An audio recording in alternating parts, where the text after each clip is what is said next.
Welcome to the 2022 Honors Student Orientation. My name is Valencia Mtimkulu, and I'm going to be the Program Director for this program. We do hope that this will be a fruitful and informative session for you. The purpose of the orientation is so that the students can be introduced to the college and the support services that are at your disposal. So we will have presentations from different staff members and different departments. And then from there, we will have a time allocated for questions and answers. Kindly note that currently your mic has been switched off and the chat facility has also been switched off, but will be opened at a later stage. And then if you have any problems in terms of your sound, kindly please exit the meeting and then rejoin, and then you'll be able to hear us. Those were just a few housekeeping rules. Before we begin with our program, we'd like to thank you for joining us this morning. We do hope that you will enjoy it and you will learn. We have dedicated staff members that will also be attending to all of your questions. Kindly please sit back and enjoy. Our first presenter is going to be our Deputy Executive Dean, Professor Ngosi. Thank you very much, Prof, for joining us this morning. Kindly please take the platform. Thank you. Thank you very much, Ms. Val, our Program Director. Good morning, ladies and gentlemen. This is a great opportunity for you. As the College of Human Science has organized this orientation workshop, we really appreciate you as our students, and we wish you all the best in your studies. Before I forget, may I thank our support departments that are here to give you guidance on how to be successful in your studies, and also to thank the organizing team led by Ms. Mkra, because without them, we would have been here. Directly to you, honor student in the College of Human Science. First of all, I just want to say congratulations by obtaining your bachelor's degree. We really applaud you for your journey. I remember when you started as a first-year student, you were not even sure of what is a prerequisite, what is a core requisite, how do I combine my modules. So I must say congratulations on passing your bachelor's, and then we say now, welcome to the honors program. When you look into the honors program, you look into the NQF levels, you could see that the undergrad degree and the postgrad degree, we have the honors, which is like a sandwich. For you to go to your master's degree, you need to master the honors degree. So we're here today to guide you so that you reach your master's and your doctoral degree. If we look into the country, we know that we are guided by the National Developmental Plan, where the President and the Minister of Education says, let us have more educated people in the country so that they can generate more jobs. They can also empower the communities, and also let's be a well-read country. We look into the NDP, and then globally, we are looking at the the Sustainable Developmental Goals, which says let us provide quality education so that we produce competent citizens in the country. This is the reason we are here, colleagues, today. We are saying with an honors degree, we are going to learn to be a critical thinker, to be a problem solver. We are going to learn to be an independent scholar, and also you are going to learn your discipline-specific skills that are going to help you to do better in any job opportunities, or also guide you in when you create jobs. So my duty here is to welcome you all and say, let's the program goes well, and then please feel free, jot down your questions when the speakers are presenting, and also liaise with the department if there are any challenges that you are facing. As the college management, we just want to wish you all the best, and then let the program begins. I wish you all the best in your studies, and Thank you, Program Director. Back to you. Thank you very much, Prof.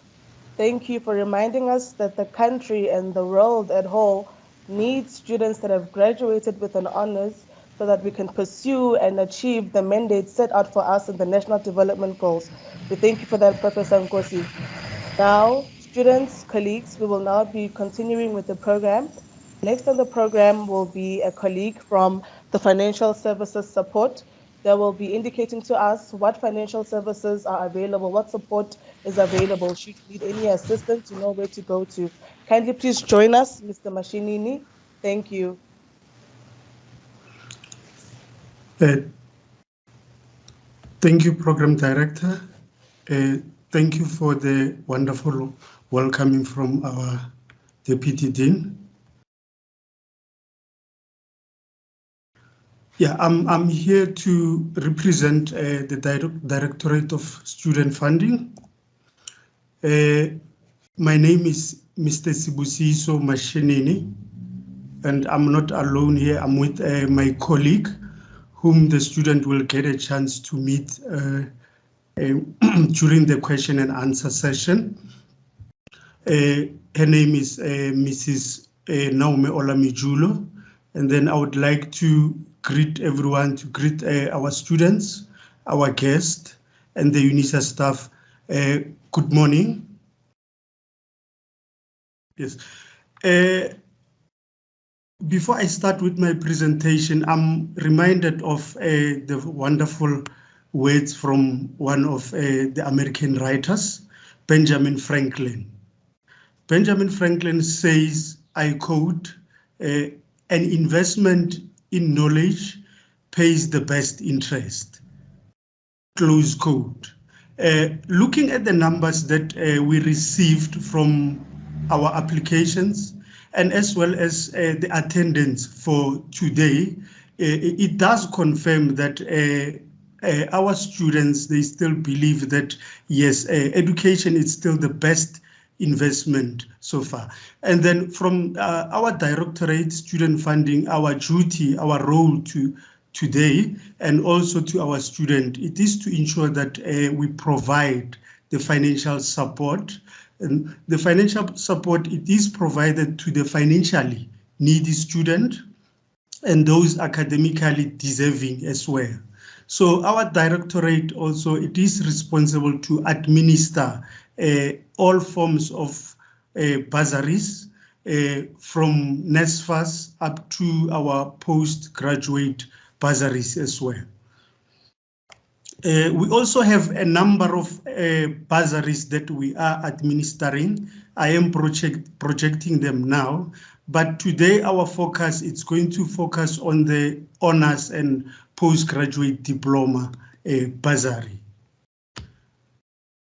The criteria or the requirements for the honors bursary are that there is a selection committee that sits, which it determines the criteria, and also it decides on the final decision if students qualify or not. And then the bursary, students need to apply online. There's My Unisa portal, application portal, and then the bursary is awarded to South African citizens.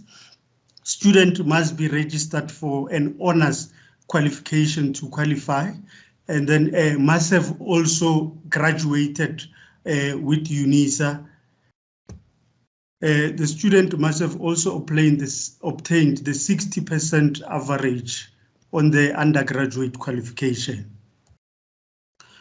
So what we are expecting from an applicant or a student is that all our applications, the honors and postgraduate bursary, are done through My Unisa web portal.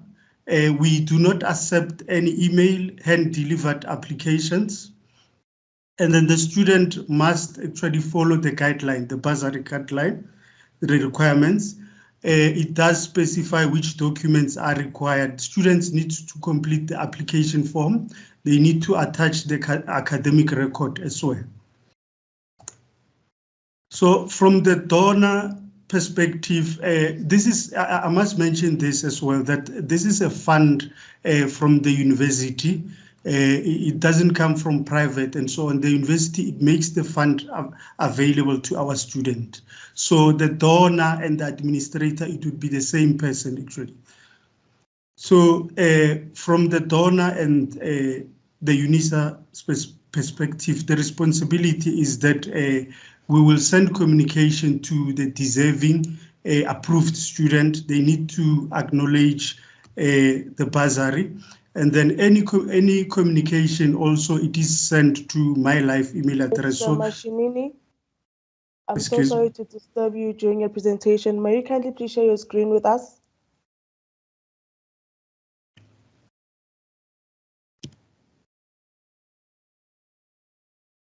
Sorry for that, colleagues.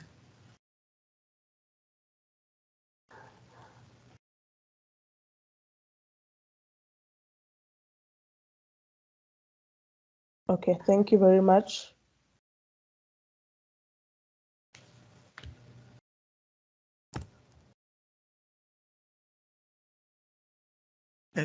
Sorry for that.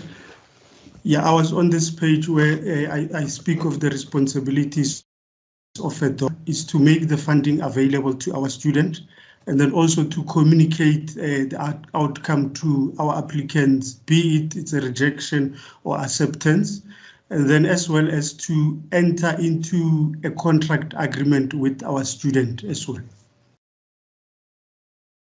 The funding structure, what the fund covers, it covers the tuition fees. It's only limited to tuition fees. And then again, I'm going to give the funding stats. In 2021, the number of students that were funded were 1,805. And then for 2022, we've received, the applications that we received in total were 5,644. And then out of the total application received, only 1,808 were approved. And we've allocated the bursary so far. Our contact details for our directorate, we've got two sections. There's an application section where we receive all the application for the bursaries. And then we also have a section where we are doing the financing now, where we are funding, we are activating registration and awarding the monies into the student accounts. I'm also indicating the email address that the students, they need to actually used in communicating with our office as well. For application related queries, it's cgs-pgb@unisa.ac.za. And then the funding queries, it's dsf.postgrad@unisa.ac.za. Our team members responsible for inquiries, for funding related, it's Mr. Katishi Mpoho. And then for the application section, we have Mr. O.G. Skosana. Thank you, colleagues. That's the end of my presentation. And thank you to our students.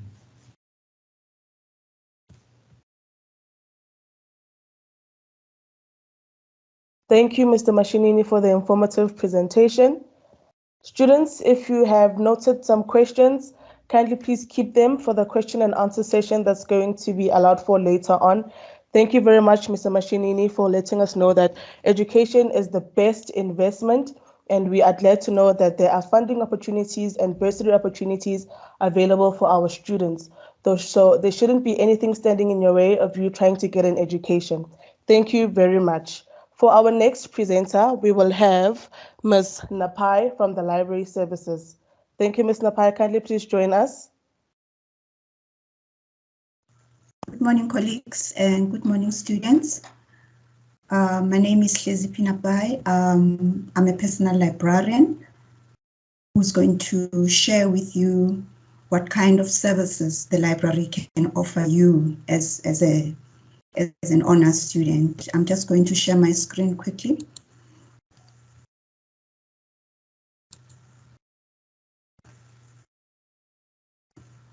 Can you see my screen? Yes, Ms. Napai. Okay. Colleagues, what I'm going to share with you this morning, it's going to come in your training as an honors student later on next week. There are certain programs that are being conducted by the College of Graduate Studies. If you want to register, this will be talked to in detail. My main point here under my overview is to emphasize how important it is for every one of you to be able to go and register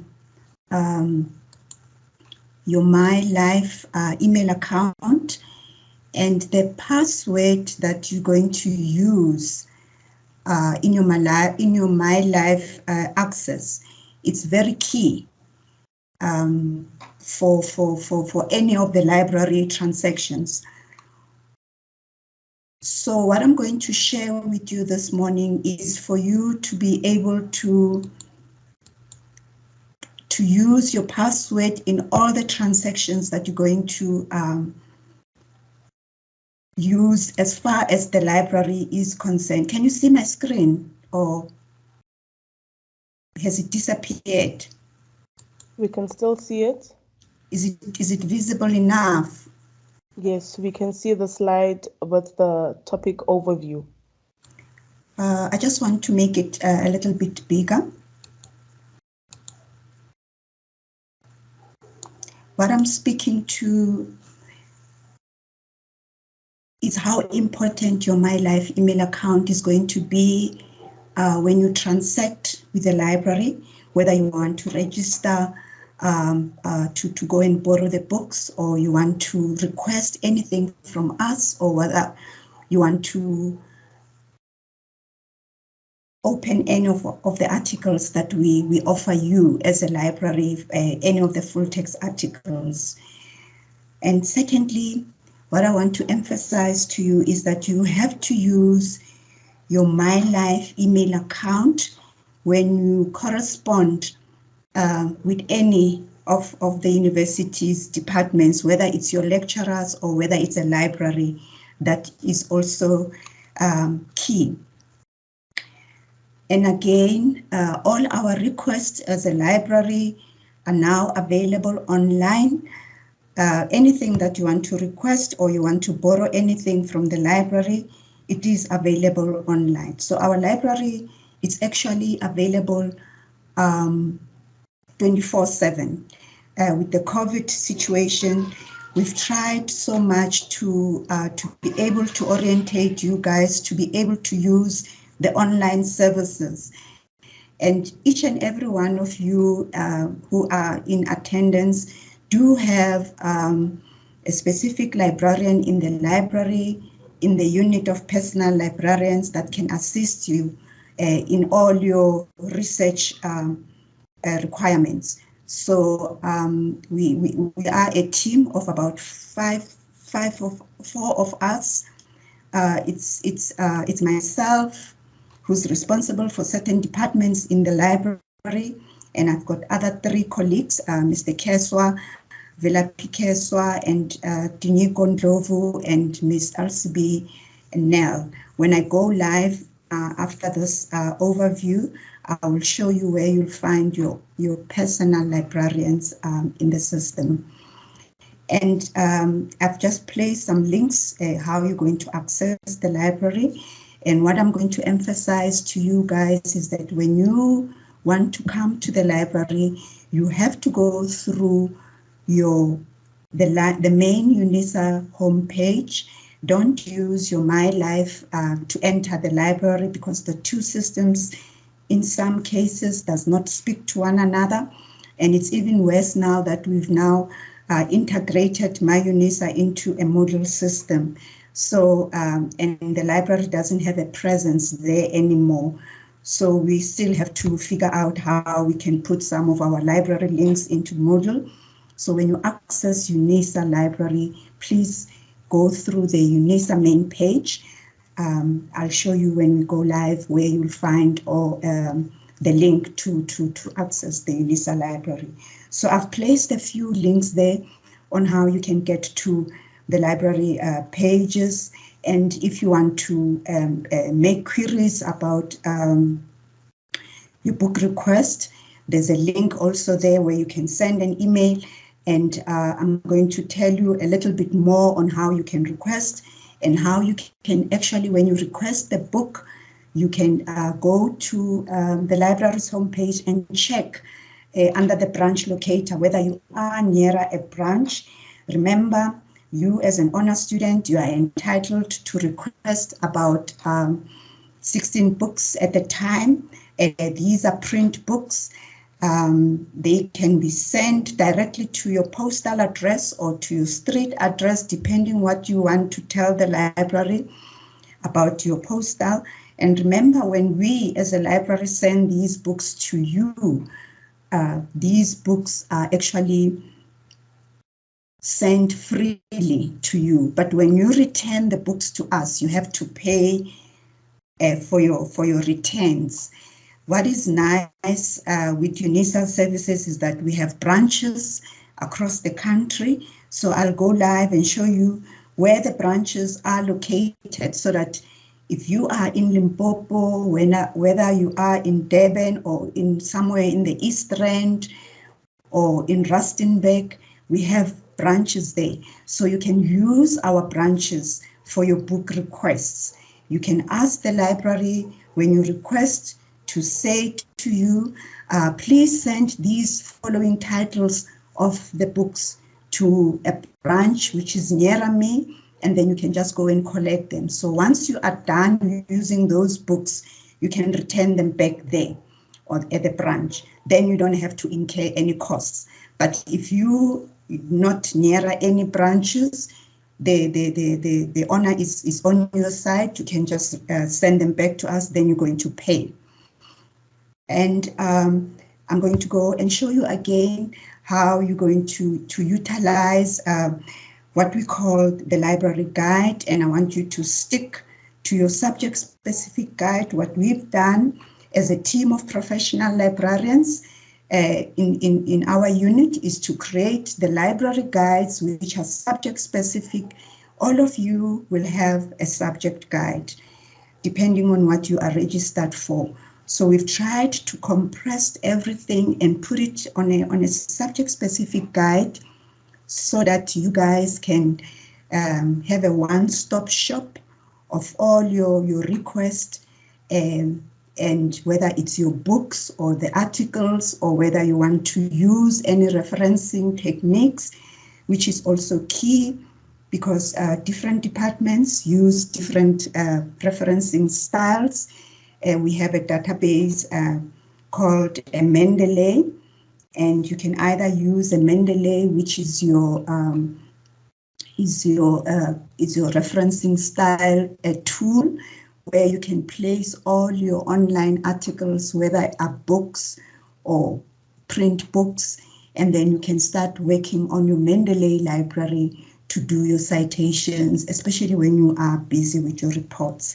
And again, I must emphasize that in some modules, your academics have put different modules onto the library system under the recommended books. They have recommended books for you, which are readily available for you to request.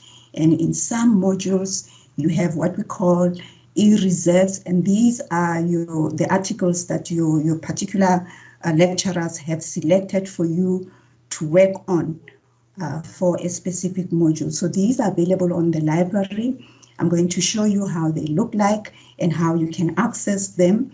It's fairly simple. You just log into the library system, and then you use your module code to check whether you have any recommended books that are set aside for your assignment, or whether you have any e-reserves, which are your articles for a specific articles that you have to use for your assignment.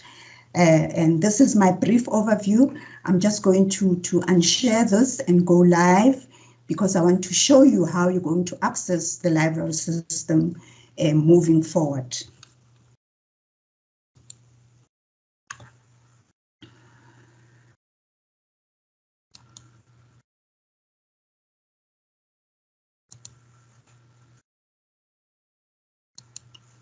Just bear with me, let me get the library's home page.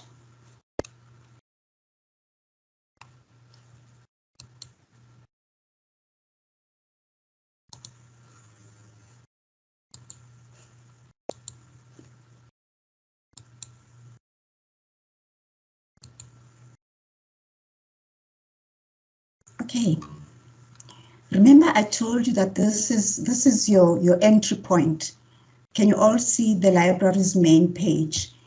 If you want to go to your My Unisa stuff, you'll go here under My Unisa. But in this instance, I'm just going to quickly show you how you're going to enter the library. So this is the library's link. You just double click on it and it opens the library's homepage. When you come here, there are a lot of things here. What we have done is to actually put all these under what we call library guides. So these are subject guides which will cover each and every subject that is taught at the institution, whether you are registered for history, politics, psychology, sociology, you will have a guide. And on each of these guides, you have a librarian responsible.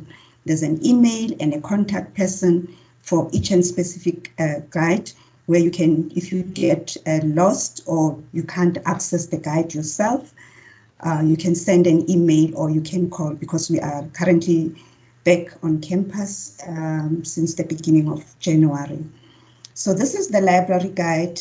On your left-hand side panel, we have what we call the branch locator. Remember, I told you that if you want to request books from us, if you are in Cape Town, you can ask the library to send the book to Cape Town or to Durban or East London, depending where you are based. So in this way, you will not have to pay for the return of the books. You can fetch the books from any of our branches and you can return them there. So the branch will, will send them on your behalf back to the main campus in Pretoria. So this is how you go to the branch locator. Have a look at the branch locator and see when you start using the library system and when you start requesting. Remember, I told you that you can request 16 books at a time. So if you want these 16 books, and these are actually print books, you don't have to request ebooks. So there's a difference between an ebook and an ebook, and we have a lot of ebooks currently because now with the COVID situation, we have now decided to buy a lot of our ebooks so that students who are not able to come through to the main campus or to go to the branches where the print books are can also have access to all our ebooks. And with ebooks, I must warn you, you cannot download the entire ebook. The only thing you can do is to save a link to a particular book and you can download parts of the book at your level. There's no way that you would want to download the entire book. So you'd want a chapter from a book. And be careful, if you use a chapter of a book, make sure you reference it properly. Reference it as a chapter from a book. Don't reference it as an article, because then the next time you're going to come to the library, you thinking that you had an article, whereas you were using a chapter of a book. So if you use ebooks and you download parts of that particular ebook, make sure you reference properly and contact your lecturer, because different departments use different referencing styles. So this is your branch locator. And if you go back to the library's homepage, we have what we call the library catalog.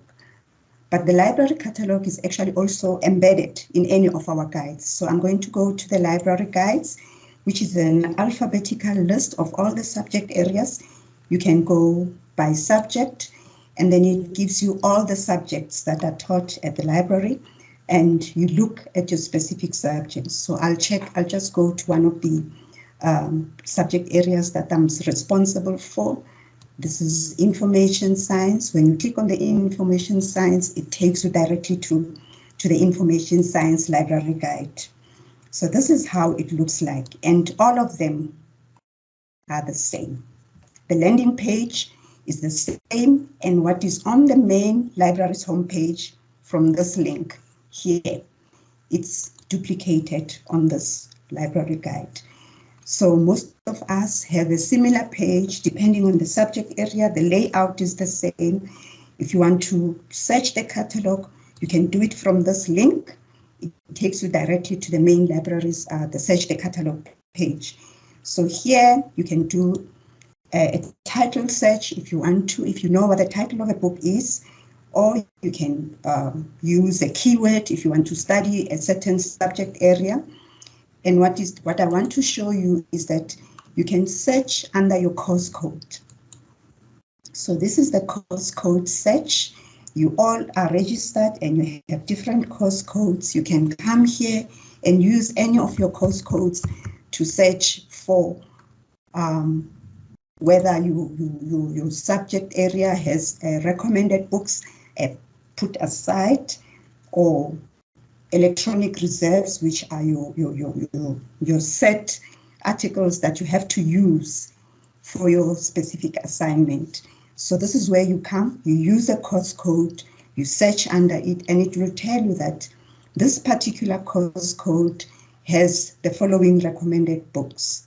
So you click and then you see this is the 2 books that are recommended for this particular module, and then you return to browse and you click on the electronic reserves. These are the 3 electronic reserves that are recommended for this particular course code for students who are registered for this module to go and start working on their assignments. What you do when you come here, you click on the first link to open the whole reference to the article. It will give you the author and the title of that article, but it will say to you, this is an electronic resource. You don't have to come and click here, you have to click here. So what the system is going to do is to ask you to authenticate yourself. What does that mean? It means UNISA wants to know whether are you a legitimately registered UNISA student. So what we require here is your student number, which is my login name.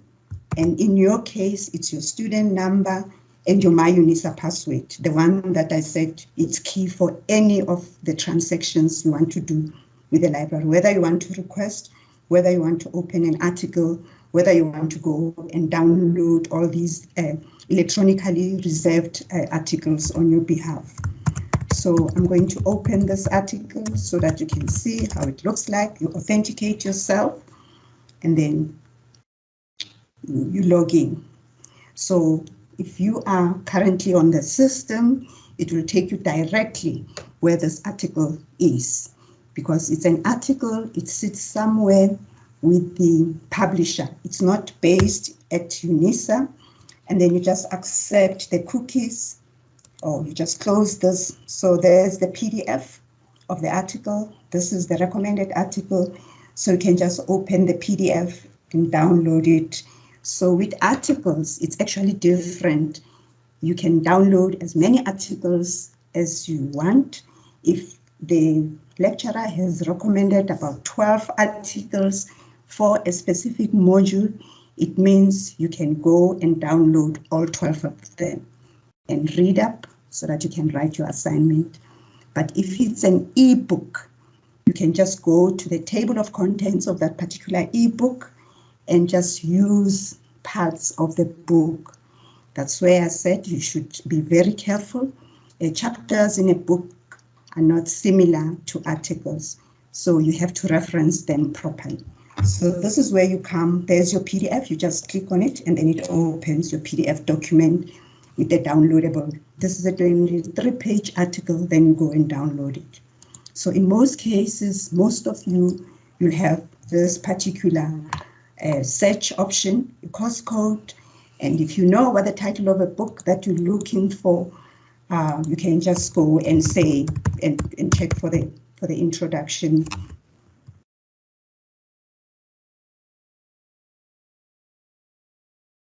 It's because I'm a librarian, colleagues. So you can go and see what kind of books do we have in library as far as information behavior. And when you start searching, you'll see we have now tried to duplicate some of the print books. This is a print book, is available in postal collection, which is up in Makulnek, Pretoria. And this is the shelf number. And before you even request the book, just make sure of the status of the book, whether this book is available. And if it says due, it means this book is taken out. And what is nice now, with some of the print books, you'll come across electronic books, which is our e-books. You'll have, it's different from this, it will have an e, and then you can just go and open an e-book and just go through the table of contents. Here's the summary of the book. In some instances, it's called a table of content. And then you just look whether it's worth your while to go to the publisher's homepage of this particular book and go and see. If I want to use this book for my assignment, I just click on that link, because now I have already signed in one of the books that I was, the e-reserves. So the system has already recognized me as a legitimate user. So as you are working, whether you work with books, once you are signed in, it will be easy for you to go and download the articles and also go and look at the full text of the ebook. This is an ebook and it's got the table of contents. If I want to look at part 2, I just open part 2 of that particular ebook. It's hosted by EBSCO, and then it would allow me to download parts of the book and chapters that I need from this book, with the aim of saying this is part 2, but this is the main book, but this is what I want in the book. So it's taking a while to download. So it's about 47 pages long. So it's up to you whether you want to download the entire chapter or you want to just use the link. And every time there's a permanent link to this chapter, you can just save the link, and every time you just click on the link and come and read it up here. So this is how you're going to use the catalog to download whatever book you want. So I'm going to return to browse. I just want to quickly show you, if it's a print book and you don't have an e-version, how are you going to request this book? You click on the title, click on the title of the book and just to see the entire reference of this particular book. It's not only available in Makulnek in Pretoria, it's also available in other branches. So you can see here we have a copy in other locations in one of the branches. If you want to see more, you can open that and then it gives you the whole history of this particular book. It's not only available in Pretoria, but we have copies around the country. So if you are in PE or in Middleburg or in East London, you can request this book because now you can see it's available. And then when you request the book, I just want to go quickly back. If I want to request this book, this is where you're going to tell the library what do you want them to do with this book. You can say, please send me an email. I'm in Pretoria or I'm in Johannesburg. I'll come and collect from the main library. Or you can say, please call me. I'm based in Sunnyside. I'll come and collect. Or you can say, please send this book to the Polokwane branch or to Rustenburg, whatever you want to tell us. This is where you tell us where you want us to send the book. Okay, back to the library guide. I quickly want to also indicate here, instead of searching the library, you can also use the book link, where you can search the print book catalog. When you search from the site, it will go directly to the library, or you can search from the main page. With articles, in some modules, and especially when you start writing a research paper, you don't have articles that are reserved for you. You don't have e-reserves. So you'll have to start looking at certain articles for your studies, because now you have a topic that you want to research. Remember, you can ask your librarian for assistance, but what we want to do is to empower all of our postgraduate students to start doing things for themselves. It works much quicker. You don't have to wait for us, because we don't deal with 2-3 students, we deal with big numbers. So if you know how to search for books, and then you know how to search for articles, in all the guides, we put what we call subject databases. These are databases where you're going to start now searching for a specific topic. If now you have, you've done all your modules, and then now you reach a stage where you have to write a research paper on a particular topic of your choice, you have to now start using these databases. This is for information science.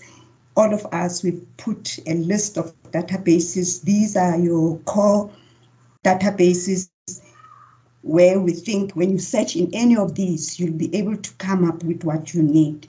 So I'm just quickly going to demo Academic Search Premier, which is hosted by EBSCO. It's huge, it's big, and it's across subject areas. But when you arrive at something like this, in most instances, all the databases, they default to an advanced search screen. So this is an advanced search screen, but before you even do anything, you can't select only one database. Academic Search Premier, it's multidisciplinary, but because I'm in information science, I need to choose more databases for my topic. And I know that information science at some point used to become part of communication science. So I go and select communication source, and I've got these 2 core databases for library and information science as my key databases for any topic that I need. And I know the information science, although at Unisa it sits with the School of Arts, it's part of the social sciences. So I choose this. So it allows you to search across disciplines. And if you are registered for politics, for instance, or for history, you each have a database, and psychology is also represented. So it's a multidisciplinary database, this EBSCO cluster. So I've selected my own subject areas, and then I say, okay, and now I go and do a search. So I'm going to look at, just in general terms, I'm going to look at COVID-19. So when you start typing, it actually gives you, it wants to say to you, do you want to look at this, or that? And I'll say, okay, give me those, but I want to look these in an African context. So I'd start typing Africa, and then it says to me, and I put an asterisk because I want anything to do with Africa, Africa's, and it says, are you interested in looking at sub-Saharan, any of the sub-Saharan African countries, or just African countries as a whole? And then I say, yes, this is what I want. But before I press the enter key, I quickly go and say, I'm only interested in only peer review material. And then please give me items from, let's say, 2018 to 2022, because I don't want to go that far back. And then I search. So this is where all the articles will be generated. And if I'm interested, there's more than 3,000, which is a big search. I can go and limit and say, give me all these words. This is a keyword search. Give me all these words in the title of my article. And then you can rather give all of this in the subject. But I'll leave it as a keyword and search again. So you just play around with words and you manipulate the system as you wish. So at your level, the first 20 will do. And what the system does, they're all ranked according to relevancy. So you know the top, maybe the top 500 or the top 100 are the most relevant ones. And in most cases, they come with PDF, meaning it's a full article. If it's something like this, you still have to go and check some of the database. It will refer you to another database where this article is in full text or not. If I wanted maybe 5 of these, For my assignment, I go to the plus sign to add them in my folder. Remember, you use this plus sign here. There's a folder, it just says to you, apologies. The folder will tell you when you start searching that you have a folder where you can place stuff, but it's still empty. When I start using this, it will put something in this. So you can go through the first 20 articles and select the ones that you need. And this is a summary of the abstract, this one. But then if you want to look at the entire abstract, you go here and then there you are. You read an abstract, you make a choice, then you say, I want this one, I want this one, I want this one. What you do after the whole list, after you've interrogated the article, the abstract, and you're happy, you go to your folder, and then you just email the entire list to yourself. And make sure that you don't call this something else. It comes from EBSCO, it doesn't come from you.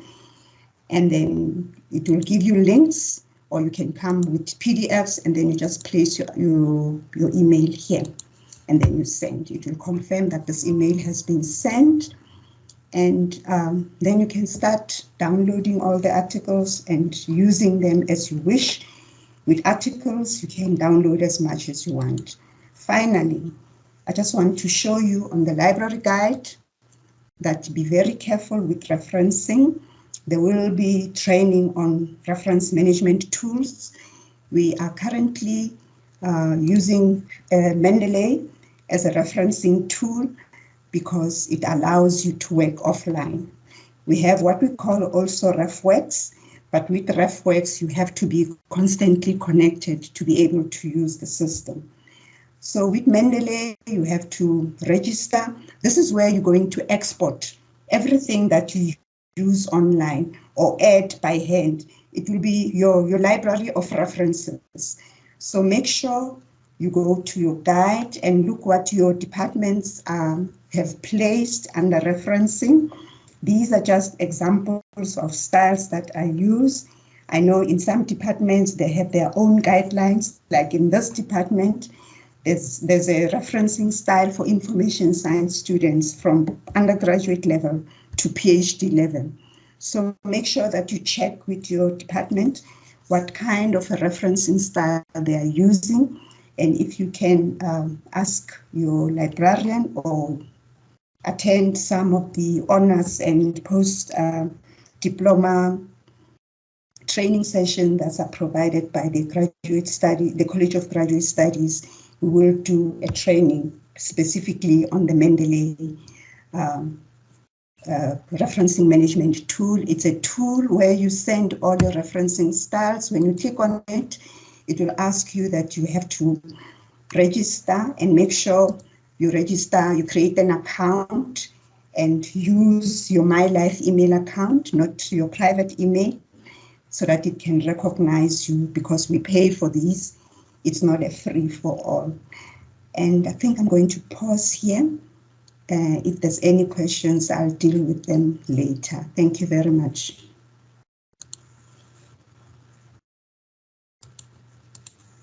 Thank you very much, Ms. Napai.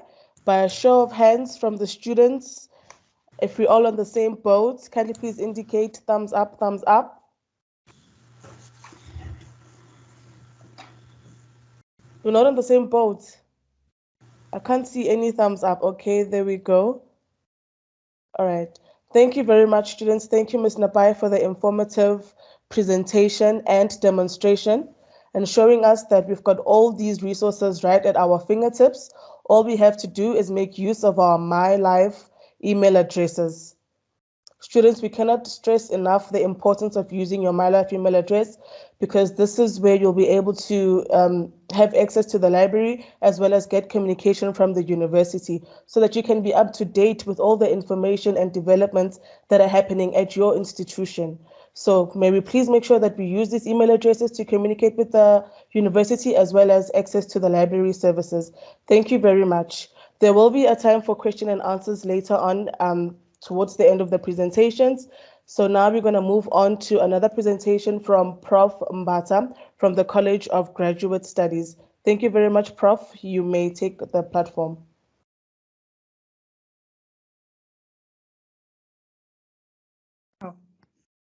Good morning, CHS honors students and colleagues. It is an honor to be part of CHS orientation program. Colleagues and students, we are happy that we are doing this, especially at the beginning of the year, because it is an important practice that we have to do so that the students will know how to do things in future as they progress in their studies.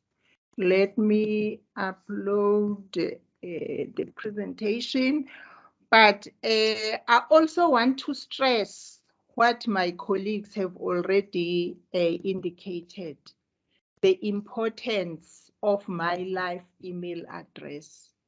Please, we plead that you activate my life email address. It is very, very important, because if you do not activate my life email address, it means that you are not going to get optimal support from the university. And also, you are not going to be able to access most of Unisa facilities, of which you already qualify for them by being a registered student at Unisa. If you want to communicate with CGS, you have to use my life email address. If you want to communicate with library, the same.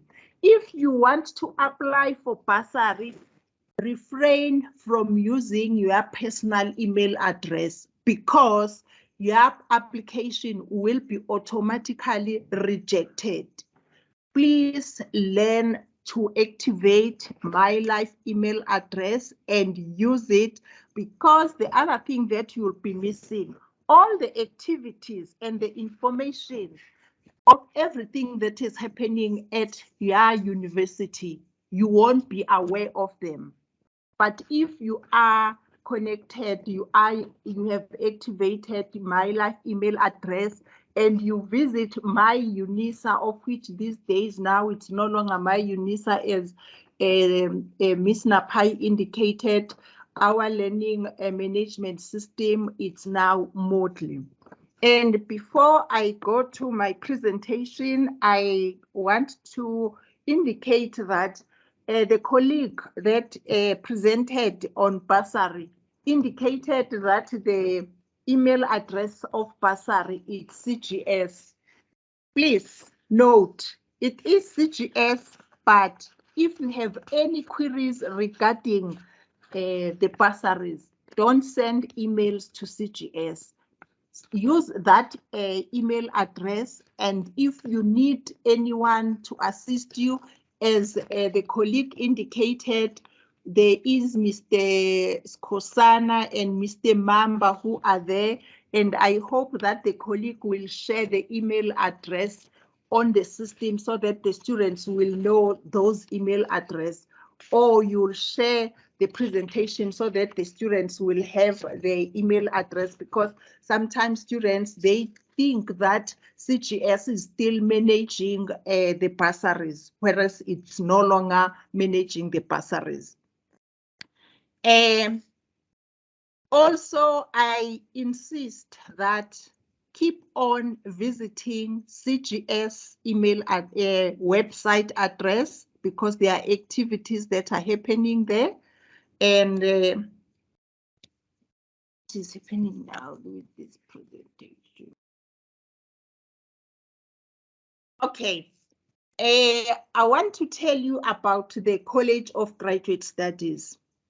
The College of Graduate Studies is not like the other colleges where there are students that are registered with that college. For instance, in the case of you honors students, or that you are in the midst today, you are registered with College of Human Sciences.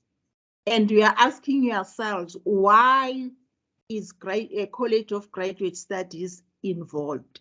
The College of Graduate Studies is involved because it provides a central hub where all postgraduate students will be nurtured and supported. We provide the services to the students. We are not the teaching college. Provide the supporting interdisciplinary academic environment for postgraduate students that are registered in any of the colleges at UNISA. We do not segregate. We cater for all postgraduate students. We arrange a variety of training workshops for postgraduate students. These two are not related. The next one is not related to you, which is non-examining chairs, but you also have the supervisors, and the supervisors, they are also capacitated in the same college, of which is the College of Graduate Studies. And we collaborate with colleges, departments, and other directories within the college, within the university. I will use an example with Ms. Napai. Ms. Napai is the librarian of CGS and other departments. But please note, though she is a librarian for CGS, subject librarian for CGS, you have the specific librarian who are responsible for your department. I know you are registered at the College of Human Sciences, but you also belong to different departments, especially when it comes when it comes to referencing. There are different styles of referencing, and those styles, they depend on the discipline.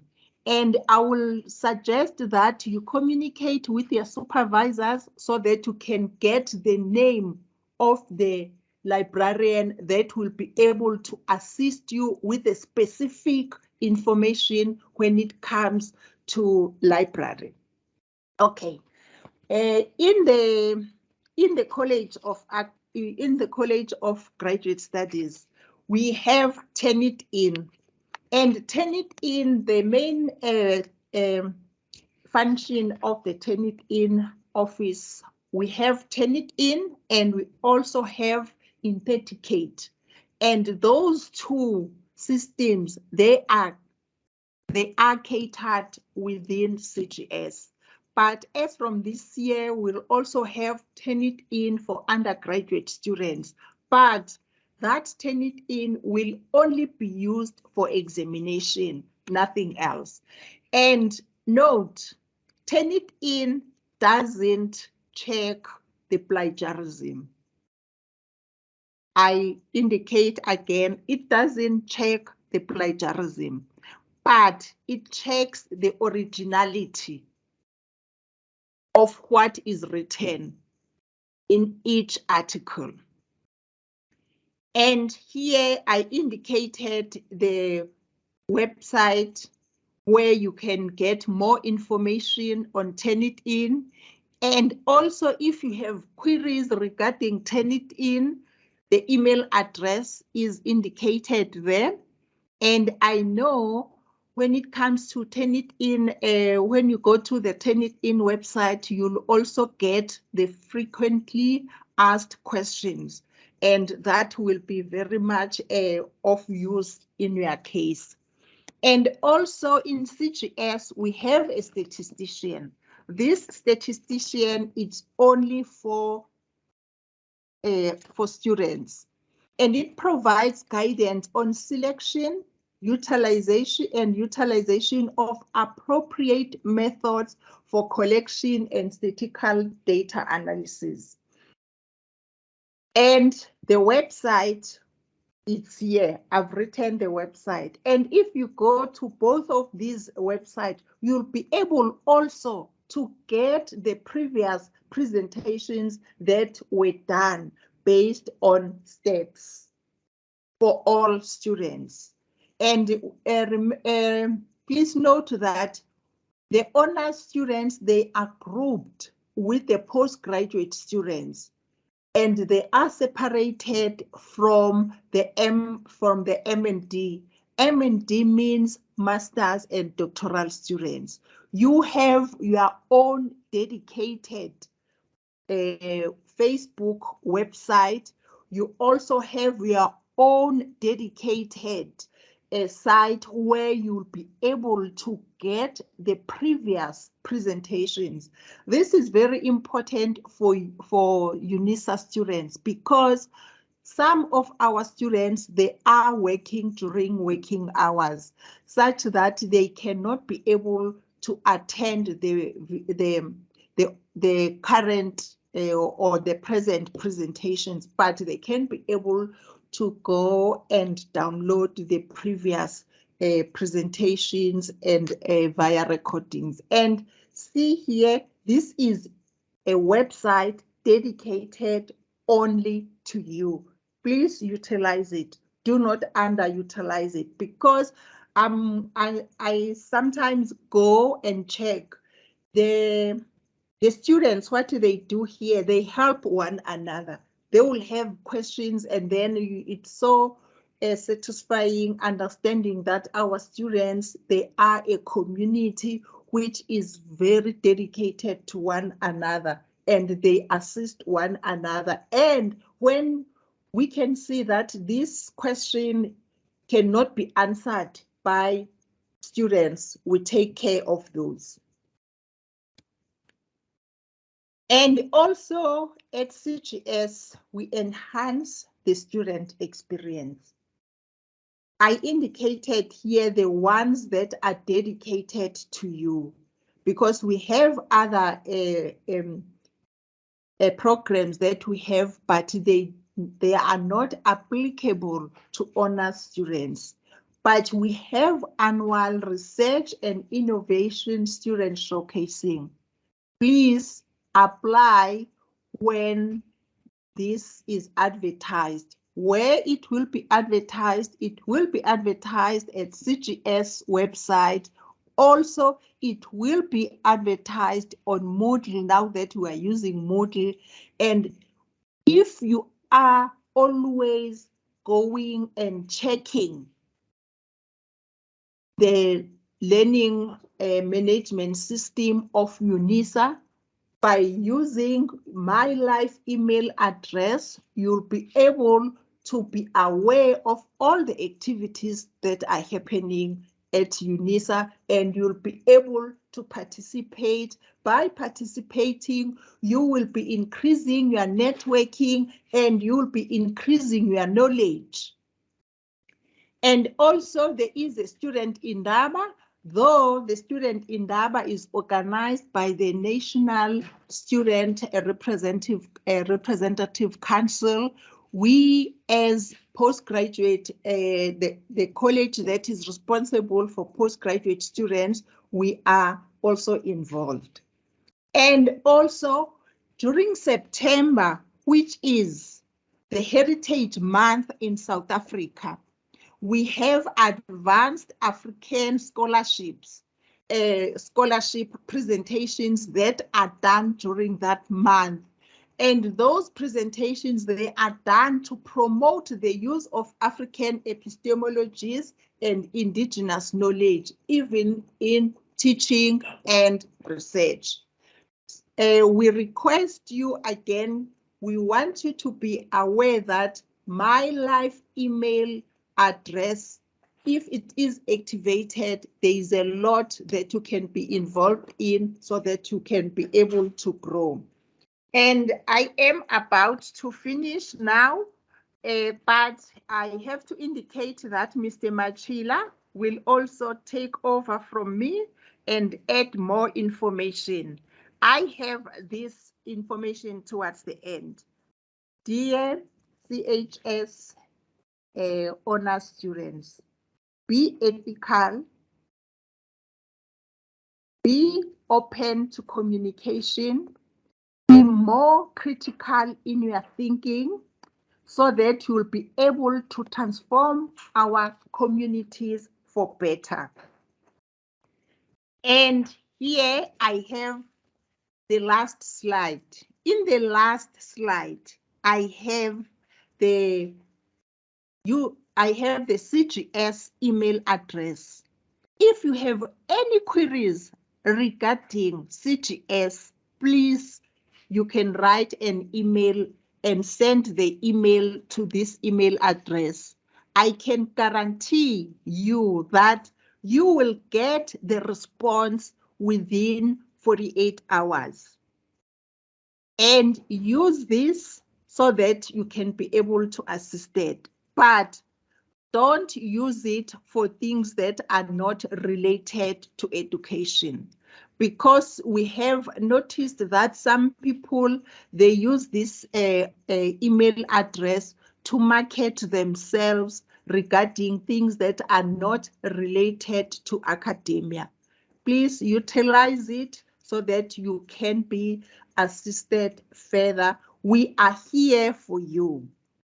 Honors students, please note that we are very dedicated to you. We want you to be better students. We want you to be able to compete with the rest of the world in future. The main reason is that you are also the pool. We want to create a quality pool for students that will be trained in future to do master's or doctoral studies. Mr. Machila, I hand over to you. Yes, thank you very much, Professor Mbata, for the presentation. Program Director, allow me to share my PowerPoint. Just indicate when you can see it, and I will expand on the research training workshops. We can see the project, the presentation. Thank you. Okay, thank you, Program Director. Professor Mbata has indicated that we do provide services, and she has indicated different programs, and one of them is research training workshops. So if you look at the projected objectives, ours, because we are catering and accommodating students across all colleges and departments in UNISA. Ours is to make sure that you are familiar with the research training environment at UNISA, as well as the research ethics and academic integrity. Also, we ensure that you are familiar with the methodological issues, including quantitative and qualitative research methodologies. We also provide training on research proposal as well as components of it, and I will share the scheduled workshop. But also we utilize research training resource. Ms. Napai, the librarian, our college librarian, will take you through the library training as well as the Tenetin. And we have included a link here where you can read more about the research training workshops that we do for honors students. Now, with the structure, we provide our research training workshops online. So wherever you are, you can access the training workshops even via your phone. And our workshops will usually, in the previous years, they used to take longer, but from this year, through the feedback that we received, we are limiting them to 1 hour. And here is the schedule of the research training workshops that we are running. We have already started. We started with the introduction one, and our colleagues from Tenetin, the statistician, the librarian, and also training workshops, they gave an overview of what they will do. Last week we had My Unisa, but I know David is coming in and he will go deeper into it. So you can see that we have library trainings, 3 of them, which will be conducted by Ms. Napai, and the Tenetin, because I've seen also on the chat, some people are asking, what is Tenetin? How do you upload your assignment, how do you retrieve the report. So this is the workshop that we'll have on the 21st of April. The slides will be distributed to you. There's everything, the time, including the link. So on the 21st, 9 o'clock South African time, just click the link and it will direct you to the workshop, and you will get an overview of what Turnitin is, how to upload your assignments, and the originality and the percentage. Ms. Flinsbach van der Vaart will explain everything to you. And you will see also that we have academic writing skills workshop, the literature review, but also on the research proposal. We know that some of you are doing research methodology and research report. So Professor Tabani is going to take you through the components of research proposal so that you understand what the problem statement is, how to formulate a research question or a hypothesis, and how a theory relates to your aims and objectives. And later on, your college CHS and through your specific departments, they will come and add more on what we have done relating to the specific theories in your disciplines. So you can see that we have 4 Turnitins, and we have quantitative and qualitative, but we have a link also where you can check in our website the monthly schedules, because this might change. We might add other workshop depending on your needs. And some of you will be completing honors maybe this year and will be applying for masters. So you know that, or maybe you don't know, when you apply for masters, there is a requirement for you to do a research outline, and there are workshops that we run for them. We will capacitate you in that. We also have previous material that you can request through the honors mailbox. Now, the platforms that we use, we use Microsoft Teams, and for the workshops we use the live streaming. It's a bit different to this one, where the only way you communicate with us is through email. But we are using this since we are accommodating students across the colleges, and with the honor students, you know that at times we have more than 18,000 students who are registered. So this one can carry a lot of students. We also have groups in MS Teams, the honors group, where you can interact with your fellow students, because studying at OGL, we know it can get lonely and time. And stressing on what the previous presenters has said, please ensure that you have my live email address ready, because you might struggle to log in or access these other platforms. We also have a Facebook page dedicated to honor students. It's a closed one. So you may want to join that Facebook page. It's always about notices and discussions on the workshops that were presented. There's also a YouTube channel. So after the workshops, we forward the recordings and the presentations to the attendees, but then we work on editing those recordings, and later on we put them on the YouTube channel. As Professor Mbata has indicated, that we know that you are busy, some of you are working, some of you are running businesses, you are very busy, so it's not always that you can attend the workshop, and you can make use of our YouTube channel to access those recordings. And if you need the presentation, feel free also to request them via this honors email. And I won't talk about the CGS mailbox, but yeah, anything related to registration application, as you know that that department is in CGS, make use of this mailbox. And if you want to join the honors group, this is the link, and also for the YouTube channel. This is the link for the monthly schedules in our website. So feel free to click on it, and it will take you to the offerings for particular month. So I will stop here, and back to you, Chair. Thank you.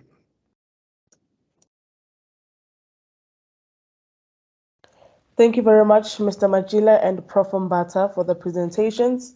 Students, I'm sure you can see that the College of Graduate Studies is ready, willing and able to assist you with your academic growth and development. Kindly please attend the workshops as they are made for you so you can grow and you are able to do your proposals and you can know the difference between the research methodologies.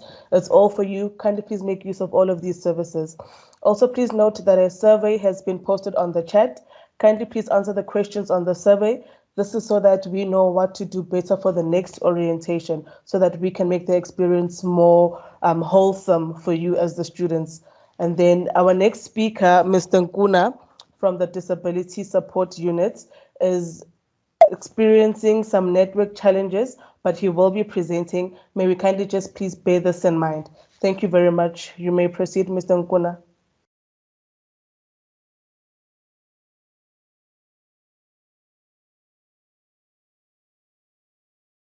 Thank you so much, Program Director, and good day to fellow students. As mentioned, my name is Pinchas Nkuna. I'm from the Advocacy and Resource Center for Students with Disabilities. The Advocacy and Resource Center for Students with Disabilities provides a wide range of services to students with disabilities. That is an indication of the slogan for persons with disabilities that says nothing about us without us. I believe as students who are in honors, you've gone through all the needs in terms of undergraduate level, and you also made use of facilities from ACSUIT. Then I'll not go through everything on the slides. I'll just touch based on it where I think it's more relevant to you now. For students who require material in different formats, ACSUIT provide the material because we understand that students with different disabilities like dyslexia, those who are blind, partially sighted, or quadriplegic, they may require study material in alternative formats. Therefore, if you need this kind of service, please do not hesitate to contact ACSUIT, where we'll be in a position to provide you the service. We also assist in ensuring that students who needs to submit maybe assessments to the university in a different format that is prescribed by their disabilities, then are assisted accordingly. In the interest of the nothing about us without us, which is a slogan for persons with disabilities, we established regional forums for students with disabilities in different regions. And also we launched multi-purpose labs, which are equipped with access technology to provide for the needs of persons with disabilities. We also continue to provide training on orientation and mobility for our blind and partially sighted students. In case if you are blind or partially sighted, please contact us so that we can assist you. We also request concessions in cases whereby the student will require concession because of their disability. We also assist in terms of applying for special examination arrangements. In cases whereby the student cannot write exams on the prescribed time, we assist the student to apply for extra time. In order to do so, the student is required to complete a form where it will give details of their disability and the kind of arrangement that they need and send it to us. Therefore, with the Department of Examination, we make the arrangements available to you. And again, in cases whereby the student is unable to type because we are an hotel institution, then we are able to assist the student by accommodating them to do their exams orally.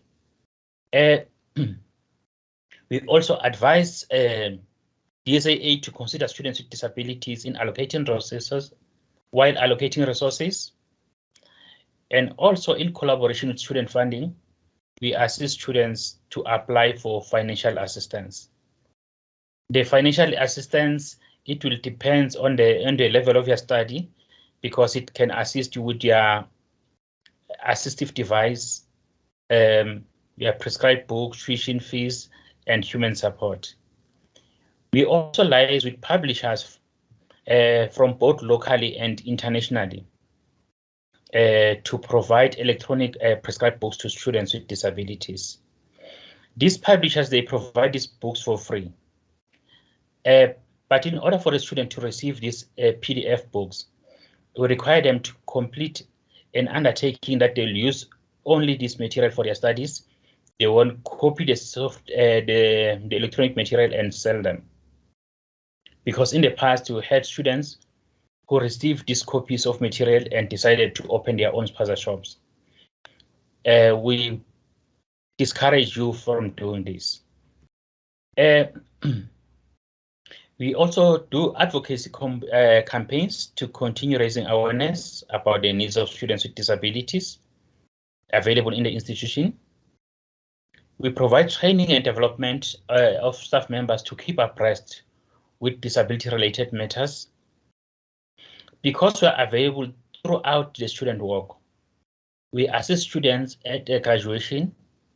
Just imagine it's your graduation, you have a particular disability. Just to give an example, if you are blind, only to find that the program is only available in sighted, of which you cannot read. That would be an embarrassment to us as a university. But what you do, on your request, we convert it to the format of your choice, including Braille. And also we arrange for sign language interpretation services as and when required. And we assist in terms of reserving a parking closer to the venue. Ladies and gentlemen, I'd like to urge you all to join hands against the prejudice that constitutes the biggest barrier against students with disabilities. I must say it is important for you as a person with a disability to disclose your disability, not to conceal it. Because while we respect your right to disclose or not to disclose your disability, students who does not disclose their disabilities may not receive or demand reasonable accommodation from the university because will not be aware of your individual needs. I must emphasize that disabilities are not always visible. And we have two forms of persons with disabilities, those who were born with disabilities and those who acquired them. Disability can be acquired by any time. It is therefore important, fellow students, that you treat your students or your fellow students with disabilities with the respect and dignity that they richly deserve. Because you'll never know, one day you may end up joining the world of disability, and you'll expect the community to treat you as such. Students who acquire disability during their studies should disclose in order to receive reasonable accommodation. And the university keeps the information provided by you confidentially.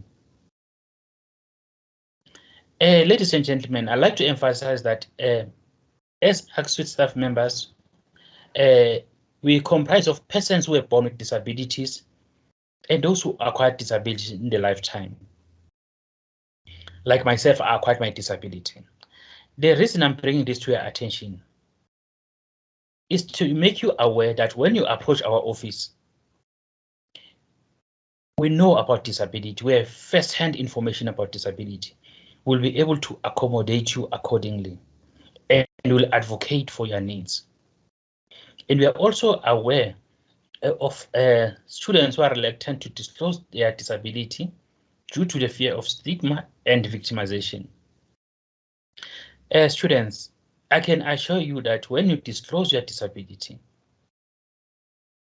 you will not be victimized or stigmatized. What will happen is for you to receive reasonable accommodation.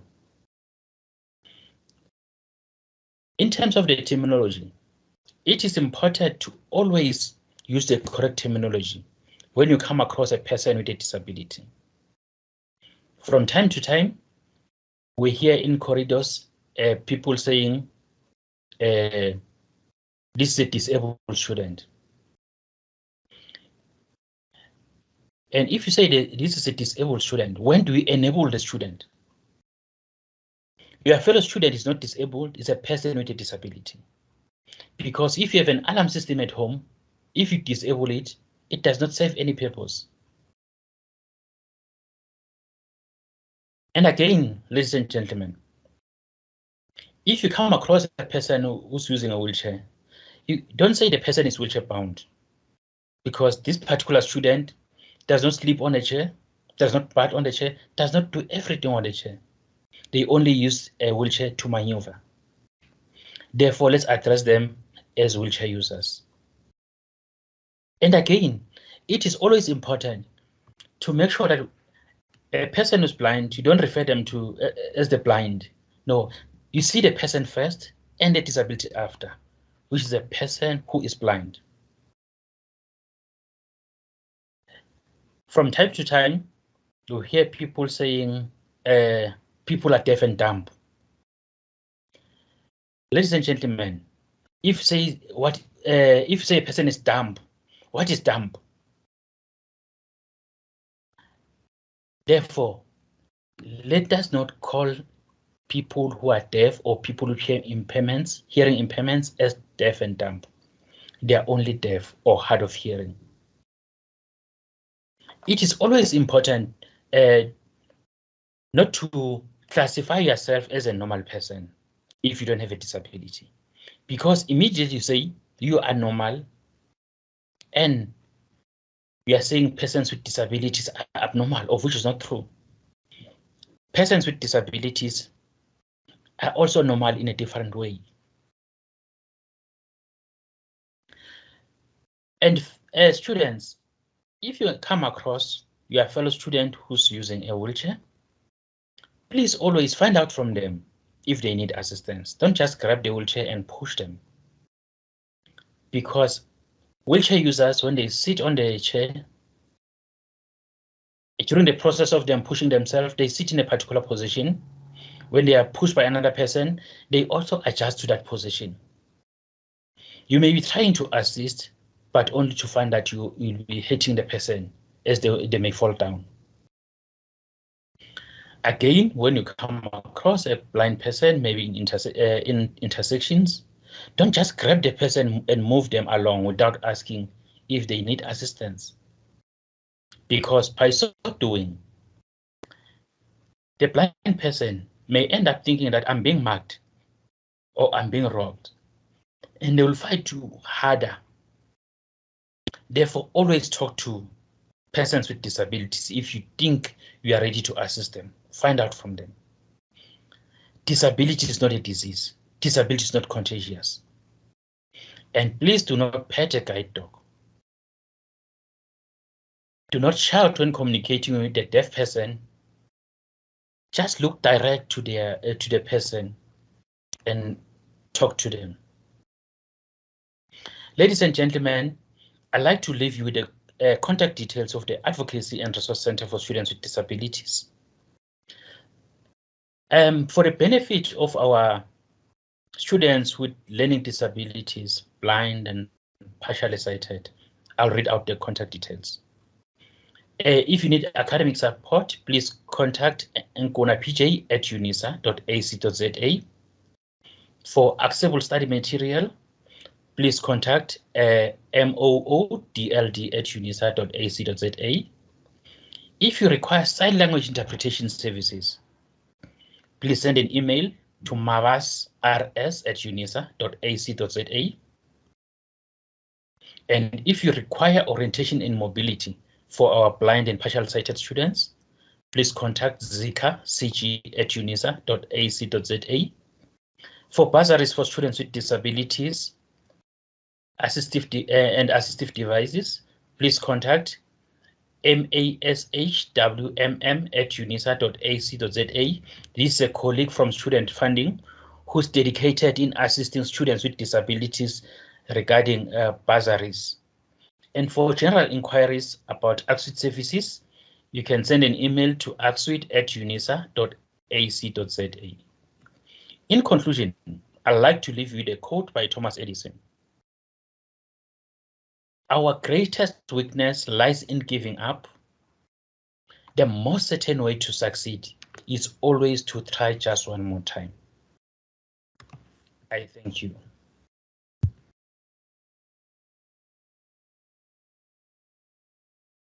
Thank you, Mr. Nkuna, for the presentation. Thank you very much for your time. Issues of accessibility and inclusiveness are of utmost importance, and we are glad that we've got systems in place to assist all of our students. Thank you very much. For our next speaker, Mr. David Hubstart, kindly please join us. We'll be covering how to navigate through My Modules. Thank you, David. Thank you, Program Director. Good morning, students and colleagues. Thank you for joining us on a Saturday. Let me just quickly share my screen. There we go. Hope you guys can all see it. Okay, let me just get my little pointer going. All right, super. Thank you, guys. All right, so we're going to be tackling My Unisa, My Modules, and My Life. I've heard quite a few of the colleagues referring to My Life and activating it, so we're going to make sure that you guys are on track with that today. Okay, first thing is, guys, as you know, once you've registered, you've paid your fees, the first thing is you claim your Unisa login.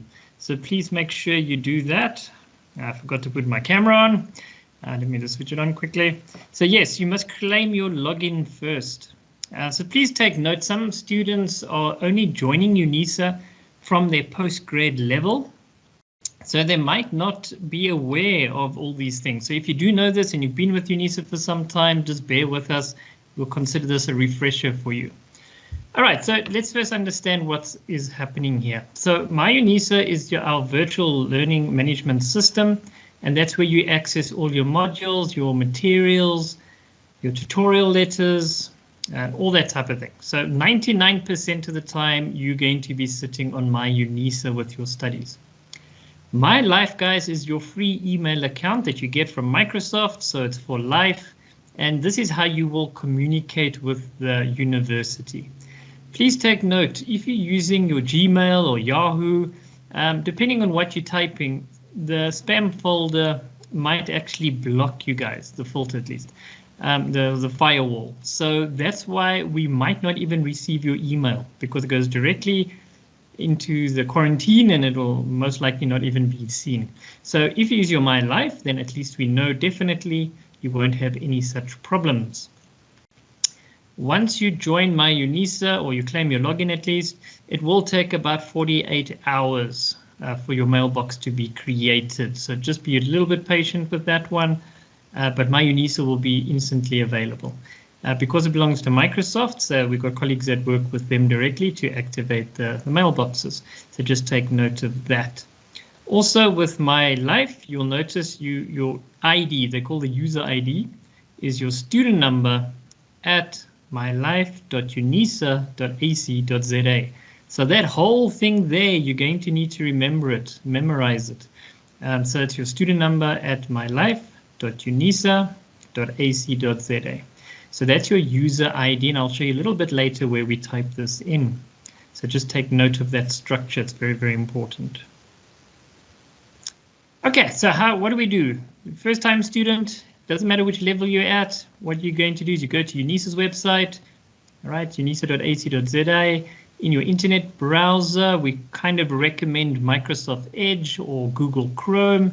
They tend to be more stable. You can click on My Unisa over here, or you can click it at the bottom, doesn't matter, takes you to the same place. And this is where you're going to claim your Unisa login. And that's where you'll get your password, and then you'll be able to access the systems. So every first-time user, you're going to have to be able to go through this. So what you'll do is you'll just click on the link, claim Unisa login, and to ask you for your student number, you're going to click continue. Once you get to step number 2, you're going to fill in all your details, exactly how you filled them in when you registered. If you do have any problems over here, I will show you the contact email list that you can use. just to check what exactly did you enter when you registered.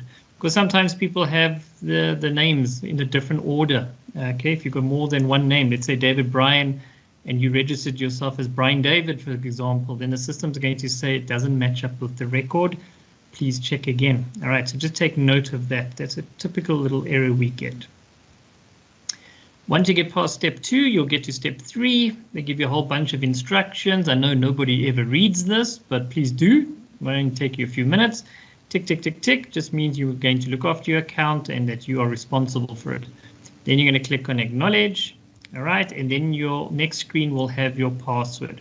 So you will see your My Life email address over here. It will show you the structure again. It's just an example. It'll have your cell phone number on record. So just make sure your cell phone number is up to date, and I will show you some resources about updating your biographical details a little bit later in the presentation. And then you'll get your password. Now you'll notice your password has a little bit of a structure to it. So you've got 3 small little letters, small caps, 2 numbers, followed by 3 capital letters. So just remember the structure. It's very, very important, and please do write down your password somewhere safe. For example, a capital O and a 0. They look fairly similar, but as you can see, they're not. An O tends to be fat and round, like a guy that plays rugby, and the 0 looks a lot skinnier, like a model. Okay, so just take note of that. Also, strangely enough, students seem to get the small letter Q and G mixed up. All right, so yep, those two can cause some conflict. Your capital L, small letter L, okay, not a problem. Small letter I, capital I.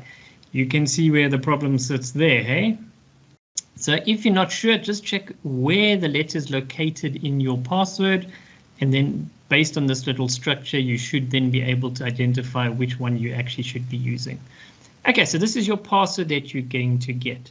Now, please, guys, do not share this password with anybody.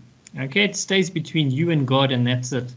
Today you're married, tomorrow you're divorced. Now the person's got your login details. Or even worse, when you guys are dating, because we know how that happens. Today it's this girl, next day it's someone else. So yes, do not share your passwords, guys. There's a number of cases that we have to go and investigate where the person knows the user password and then they go and break up, and then the person gets vindictive and they go cancel modules and submit nonsense, and then it's quite a big job for us to try and sort all that out and get it all reset for you. So please do not share this password with anybody. As I said, it's just between you and God. Okay, so keep that password safe. All right, so when you're logging to My Unisa, you're just going to use your student number, and then you're going to type in that password exactly as is. So 3 small letters, 2 numbers, and then 3 capital letters. Okay, so that's your username. It's just your student number, not your ID number, just your student number. And you, of course, always check caps lock. Eh? If you're getting an error, just check that your caps lock is on or off. All right, so then you'll be able to log in, and I'll show you that a little bit later again. So let's just tackle one other aspect. If you forgot your password, or your cell phone was compromised and your password is still there, or your email, then you must ideally reset your password immediately. Okay, that's just to prevent anybody from accessing it.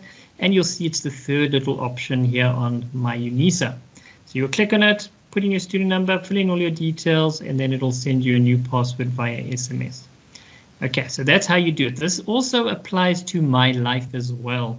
So if you do not know your My Life password, that most likely will be the same as your My Unisa password, then you'll have to reset it here. Or if your password is exposed in any case, but yeah, then you can just reset it over there. Okay, so when you log into My Unisa, so the students who have been with Unisa since last year, you would have noticed there's something a little bit different now that's popping up. So you got your My Admin, that stayed the same. My Module 2021, so if you were studying last year, this is going to disappear at some point unless you've got things that you still need to complete from last year, like supplementary exams, things like that. It might still be there. And then, of course, you've got My Modules 2022, which I'm going to speak about. Okay, so what exactly is happening now? So My Admin deals with all the personal information. This is why we say it's very, very important that you do not share your password, because everything about you is there. Where you live, your contact number. I mean, it's a lot of detail there. So the ball's in your court. As UNISA, we protect ourselves in terms of the POPI Act, but you also need to protect yourself as well. It's like your bank card. You're not going to give your PIN to everyone, hey? But you can give it to me, no problem. I don't mind sharing that. My modules 2021 is, as I said, it's sort of the last year's information for those students. But for this year, we've got the new upgraded system that's built on Moodle, and I'm sure you guys have all heard this word Moodle. And yes, that is for 2022. Now, guys, just one thing about Moodle. What you do not need to do is download the Moodle app. You can absolutely leave it alone. It's not necessary. You just need to access My Unisa and My Life. Everything you need as a student is actually there. So please forget about Moodle. It's just the little graphics that you see and the things that happen in the background, which you probably never see anyway. So that's where Moodle comes in, and that's where UNISA builds the courses on and all the information that we share with you. So please forget about Moodle. Just concentrate on My Unisa and My Life. Okay. Right, then you're going to find, once you're into your My Unisa under My Modules, you've got your official site. So when you register, automatically they will create these sites for you. And it's generally the first 3 letters of the module, then the 4 little numbers that follow, and then it's the year, and then it's which semester you're doing. So that's sort of the format that you will always see with UNISA modules. Then we've got something called E-Tutor Sites, and those ones will be added as you go into the semester. And that's where you'll interact with your e-tutor. So they'll have like discussions and forums where you can interact and communicate with other students as well. So that's where you will do that. And then you've got group sites. Now, group sites are specific to certain modules. We call them signature modules, like your EUPs and AFLs and BBTs. And when you read your tutorial 101, that's always where you start. It will actually tell you what type of module you're going to expect. So the group site modules tend to do everything within the group site. So you'll have to answer all the questions and assignments and everything, portfolio. You're going to submit it within that group site. Okay, so it's a little bit different to your normal modules. But again, your tutorial 101 will definitely outline it for you. So just take note of the 3 different sites that you do and will experience in your studies. Now, the My Admin site tool. Now, this is quite important, as I said earlier. This is where you can go update all your information and see your registration. You can even edit it during the registration period, of course.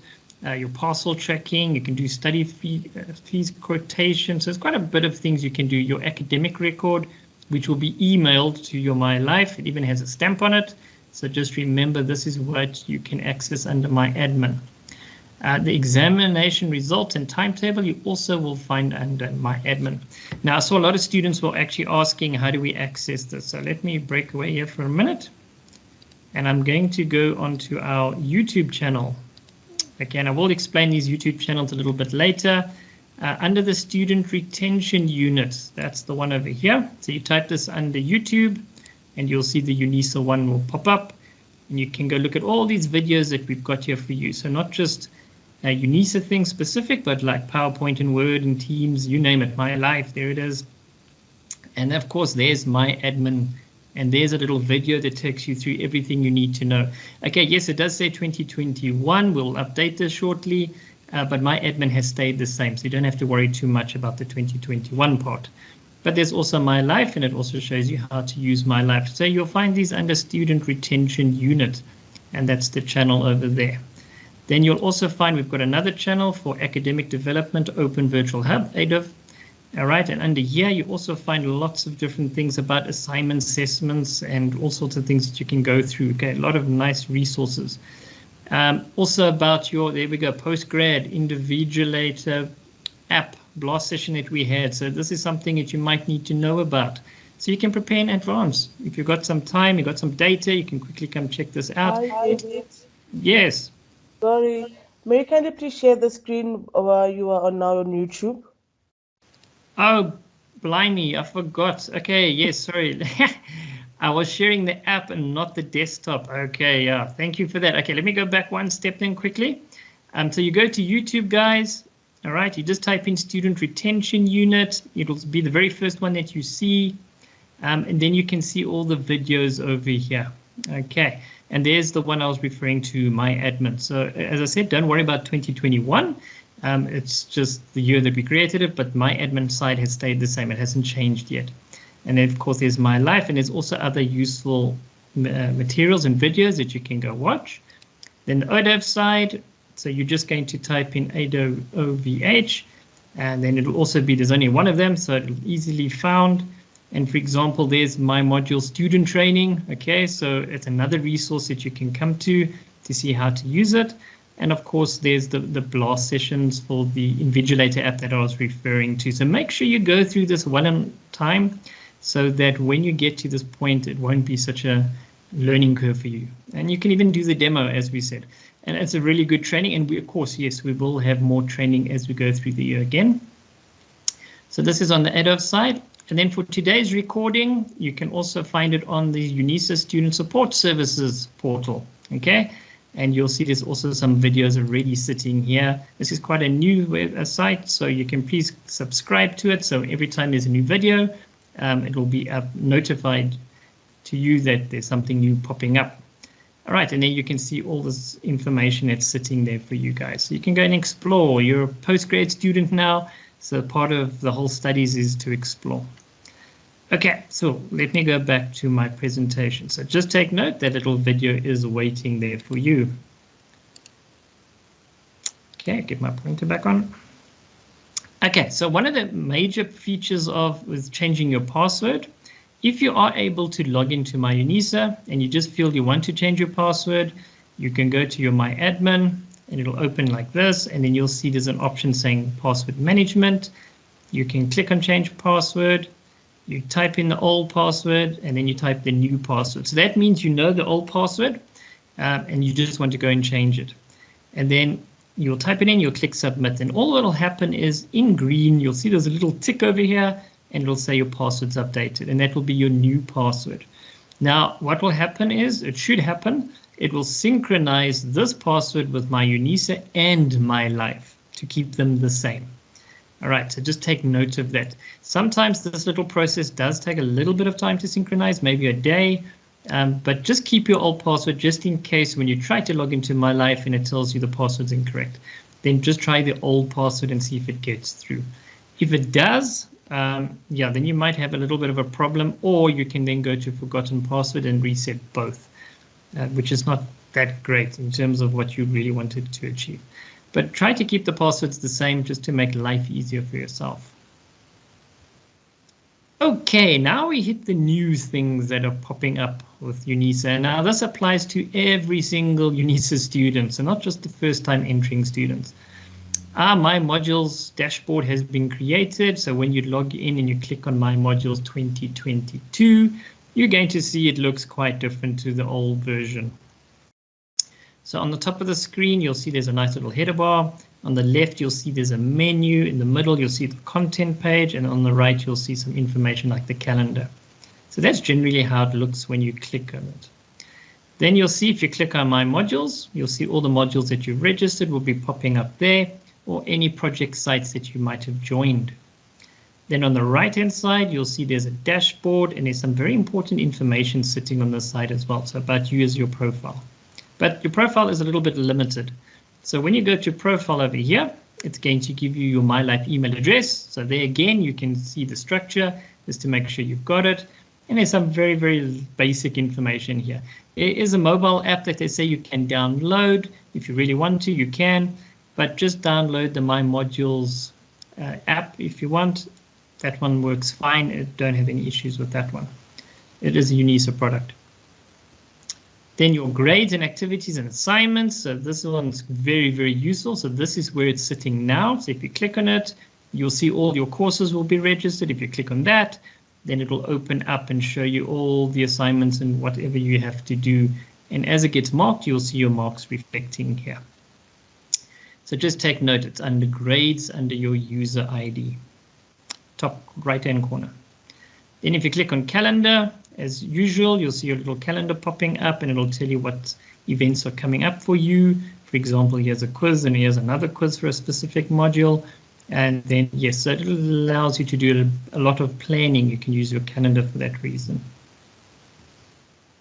Okay, so let's say now you've clicked on your module code, and now you'll see this is how it looks. So you'll see it will have that header will look pretty much the same. But then on the left-hand side, you're going to see there's your navigation. Then you've got the content area sitting over here. And again, you've got your progress or course progress bar that you can see, which pretty much indicates all the different things that you're going to find in this course. And as you complete these things, you'll notice your progress bar is actually going to fill up and indicate how far you're getting.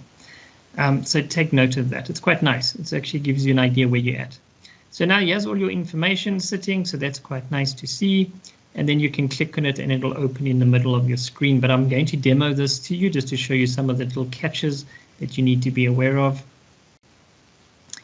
Okay, so on your module site, when you click on it, you'll find there'll be a welcome page.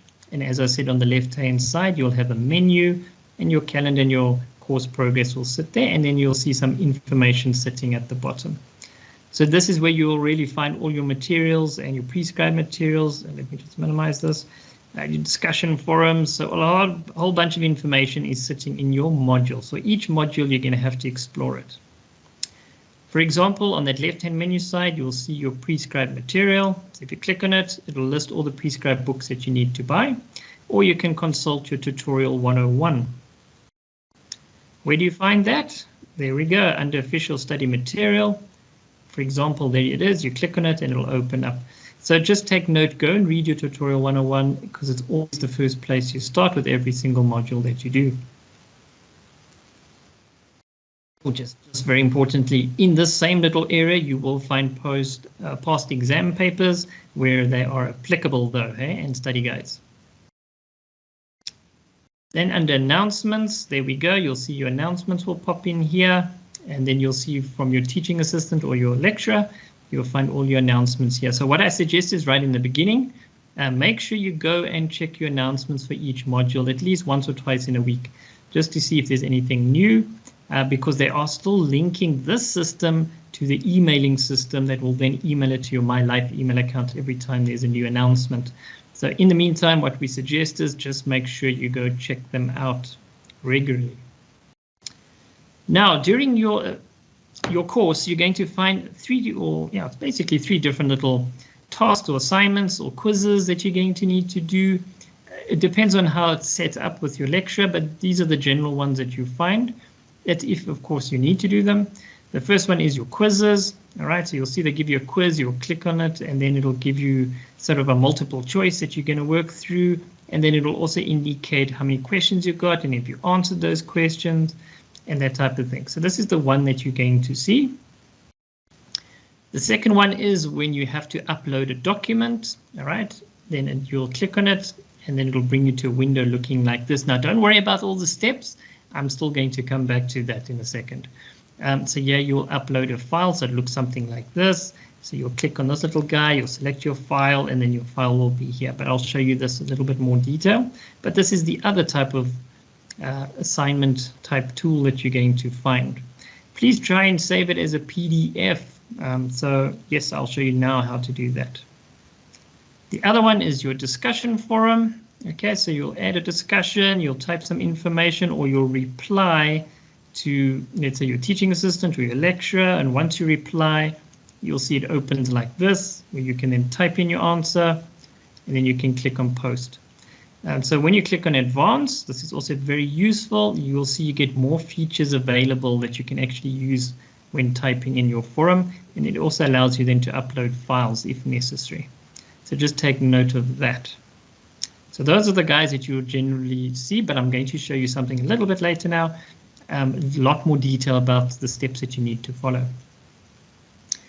The My Life email account, now as they've been saying, we've been saying it many, many times.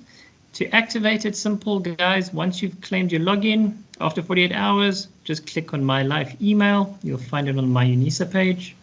It'll look something like this. You'll have to type in your student number at mylife.unisa.ac.za. That's that user ID that I keep referring to. So you type it in, then you click on next, and then it'll log you in. Okay, you obviously need to type a password first, and then it'll log you in. So once you hit My Life, it will look something like this, right? So your inbox, it looks like Outlook. Pretty much it is Outlook. You've got all your emails sitting there as well. So by logging in, guys, that is activating it. By then, the system will know that you're a live active user, and then there shouldn't be any problems with the lecturers contacting you by email. So how do we send an email? All right, very easy. On the top of your screen, you'll find there's a new button. You'll click on it. It'll open a window like this. You type in the email address. So the nice thing is, because it's part of Active Directory, in other words, what you're typing in, it's trying to find if there's something that matches it. So if you type your lecturer's surname, for example, it'll pop up a little list indicating these are the people that it's picking at that are similar. So you just need to then go and select the person. In the subject, please type your student number and the module code as well, please, and maybe a little description, maybe assignment, submission error, or something like that. Just remember, your lecturers don't only have one module. They might have 5 or 6 different modules that they work on. So that's why we all suggest please put in your module code and your student number there as well, just to make it easier. You type in the body of the message, and then you can click on send. There is an attach symbol. Okay, it's over there. So if you need to attach something, you click on it. It'll say, where's the file? Then you just follow the process. So, but in that video that I showed you earlier, we do show you how to attach a file as well. So just remember that, and you click on send, and off the email goes. Okay, students, we will now move on to Mr. Singata, who's going to be taking us through the CHS alumni experience. And then once he's done, then we'll try to get back to David. Thank you. Mr. Singata, kindly please join. Hi, I hope I'm audible and I hope you can all see me. Just let me say hi to everyone and also say that mine is probably going to be a short one. And also apologize in advance. I have a 2-year-old with me in the house and he's singing his lungs out, so he might come through a little bit, but please, let's hope that that won't distract us from anything. But okay, mine is very simple. My task is just to reflect on the alumni experience, and as that, you know, title there gives it away, I have been through the honors program here at Unisa in the College of Human Sciences, and I think there are several things that I can probably just mention here that from my own experience that can perhaps help you out as you also begin your own honors journey. I think the first thing, which maybe those who were with Unisa from undergrad and are now continuing through to honors might take for granted, is the fact that when you do your honors at Unisa, you're able to do your honors while continuing to work at the same time. Now, I did my undergrad at a residential institution, and by the time I got to the end of my undergraduate program, I had to go and work, you know, but at the same time, I needed to study further, and Unisa presented me with the opportunity to not have to choose between working and studying. I was able to do both at the same time. And even with the option of working while studying at the same time, then there's something I think that is of relevance to people, whether you come from a residential institution and are now doing open distance learning with Unisa, or have been with Unisa since undergrad and now are doing honors, and you find yourself working, having other responsibilities and needing to be a student. And this is that Unisa offers you basically 2 different approaches to your honors studies. One is you can study your honors full-time, and the other is that you can do your honors part-time. So doing your honors full-time entails doing your honors in 1 year. That means you do the coursework and you do your research report all in 1 year, which is the option I took, by the way. And then the second option is studying part-time. And what this entails is that you take a minimum of 2 years and a maximum of 4 years to complete your qualification. So if you were to take 2 years, for example, you'd probably take a year to do some coursework, and then you'd take the next year, the second year, to just do research. So if you have a demanding job and it becomes clear to you that you probably wouldn't be able to do everything in 1 year. So you have that option of studying part-time. And I would say, be honest with yourself, be honest with the situation you have. You have a job, you have family, whatever it may be, and do what works best for you. Unisa gives you those options. Make use of them. They're there for you to make use of them. And at the end of it all, you get to go through that program of study and get the qualification. So yeah, I guess that's one of the things I thought was important to mention. Another thing that, you know, when I was an honors student at Unisa, that really impressed me about Unisa, and that really helped me as a citizen of this country, in South Africa, in the continent of Africa, is that it became clear to me that Unisa wasn't just a university in Africa, you know, as a historical contingency, but that Unisa is an African university. So here in the College of Human Sciences, one of the ways that this becomes very clear is there's a module that is offered which on decoloniality, which at the time that I was doing honors, and I used to talk to some of my friends who were in other universities doing their honors there, nobody else was being offered that in any other university, at least at that time. Not so sure if other universities do it now, but the point I'm trying to make is Unisa very consciously, very deliberately is trying to approach your studies at honors level from the perspective of someone who is an African, someone who's not just in Africa by accident of birth, but someone who actually is thinking through their area of study from an African perspective.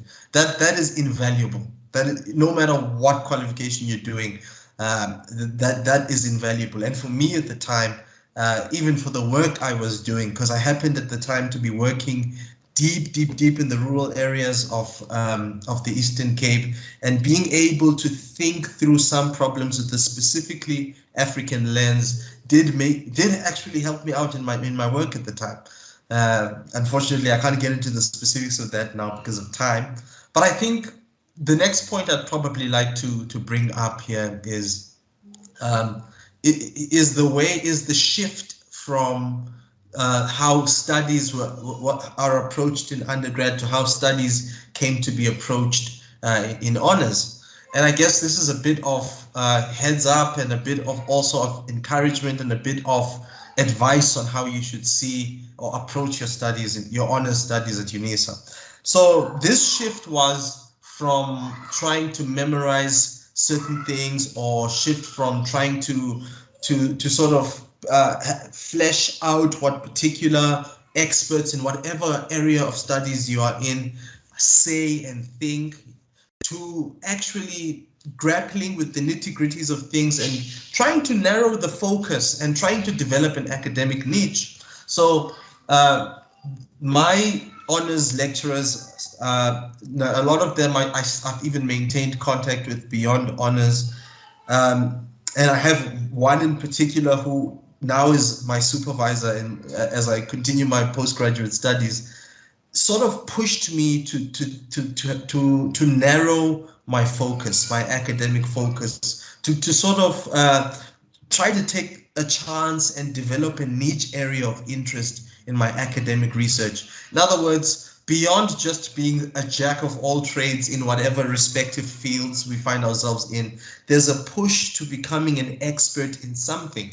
And that begins already at honors level. So take an opportunity to actually think through what aspects of your academic field you would like to see yourself becoming an expert in. That's what your honors are for. And the research you get to do in your honors level is basically your first maybe long sustained experiment with this long research essay where you're dedicating your focus on one particular area of studies. Take that not as something that you just need to finish and get the certificate at the end of, but take it as an opportunity to develop yourself as, you know, an academic. So that is invaluable.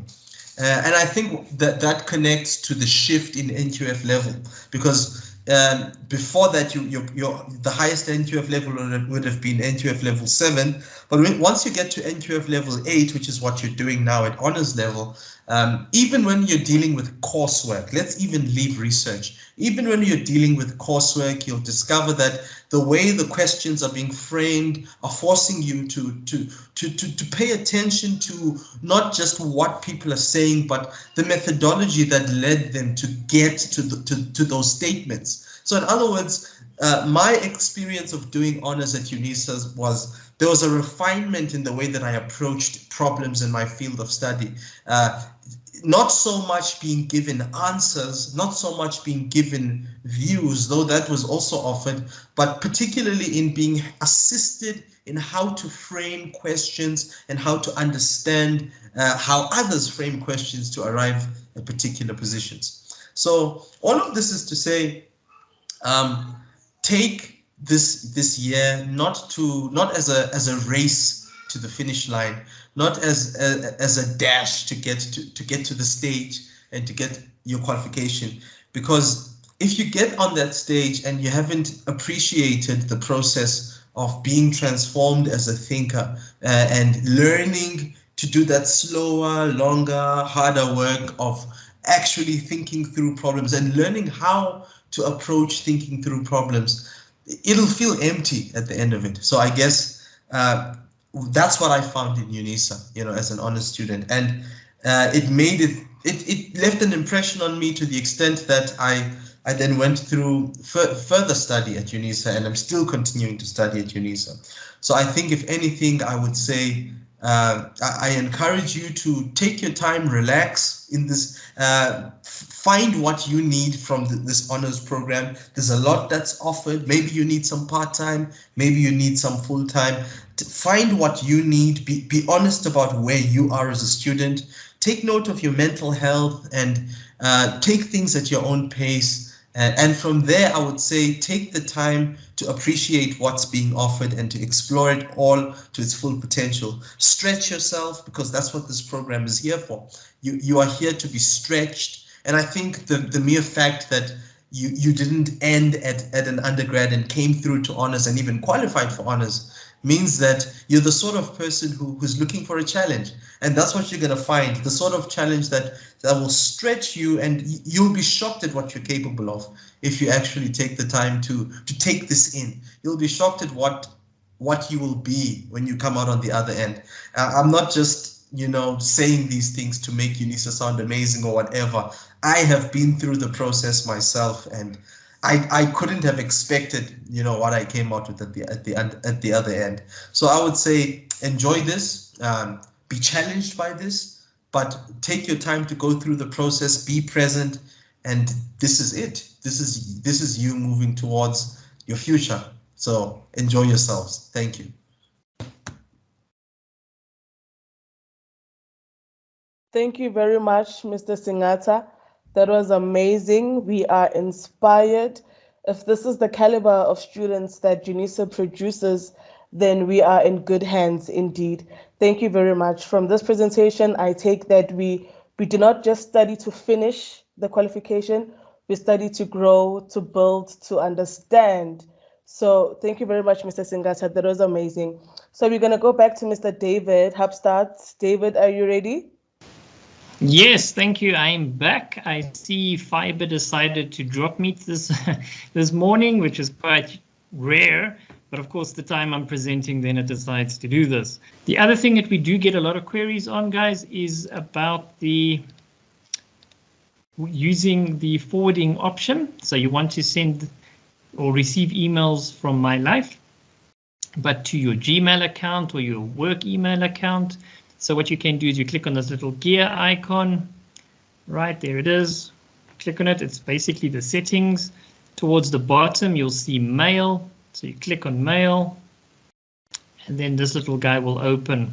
So you'll click on start forwarding. You'll type in the email address, and then there's a little option just below saying keep a copy. Now, I really recommend make sure there's a little tick in that box.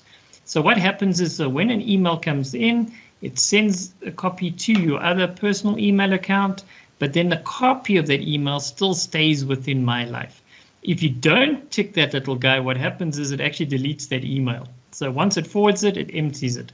And then when you log into My Life, your inbox is just going to be empty and you'll be like, what's going on? So just take note, if you're going to use forwarding, just make sure that little tick there is selected. Also, guys, very important security notice. When you're using My Life, you might get an email stating something like, please enter this form or your My Life will be deactivated or something like that. And when you click on the form, it says to you, please enter your My Life email address and your password. You never type your password in anywhere, okay? Only in the place where you need to log in. You never give out your password to anybody, as I said earlier. What happens is it's actually very easy for these little buggers to do this. They send out emails to students because it's easy to figure out what your student number is, or they just guess it. And because it's all the same with My Life, then when you fill in that information, then they have access to My Unisa as well. So all your personal data is also there. So because remember, it's just your student number then, but the same password. So what we suggest is if for any reason you clicked on it and you filled it in and then you realize, oh wait, this was a scam, what do? Go click on Forgotten Unisa password and quickly follow those steps there to reset your account. Otherwise, then that person will have access. So this is a general thing. It happens in any sphere where there's emails, guys, but as students, just take note. Unisa will never, ever, ever ask you for your password. Never. All right, so just remember that. Okay, and here we go. Here's the example. And there's that little tick that I was referring to. So please take note of that little tick. All right, and then once you clicked on save, any emails that you will receive will now be automatically moved on. You can also log into office.com. Microsoft 365, as I said, you've got a whole bunch of applications that you can actually download. Again, remember using your My Life, so just remember that. And you've got Word and Excel and PowerPoint. You can use them online if you've got good internet, or you can even download and install it onto your device. I think they give you 3 licenses per user, so it means you can install it on your laptop and your smartphone if you want, or maybe even a desktop PC. So yeah, we also have videos on that on the YouTube channel for SRU, so you can also go check them out there, how to do this. It's definitely worthwhile. Now, what do you do when you get stuck or you need help? So we've got My Unisa and My Life. You can send an email to inquire@unisa.ac.za.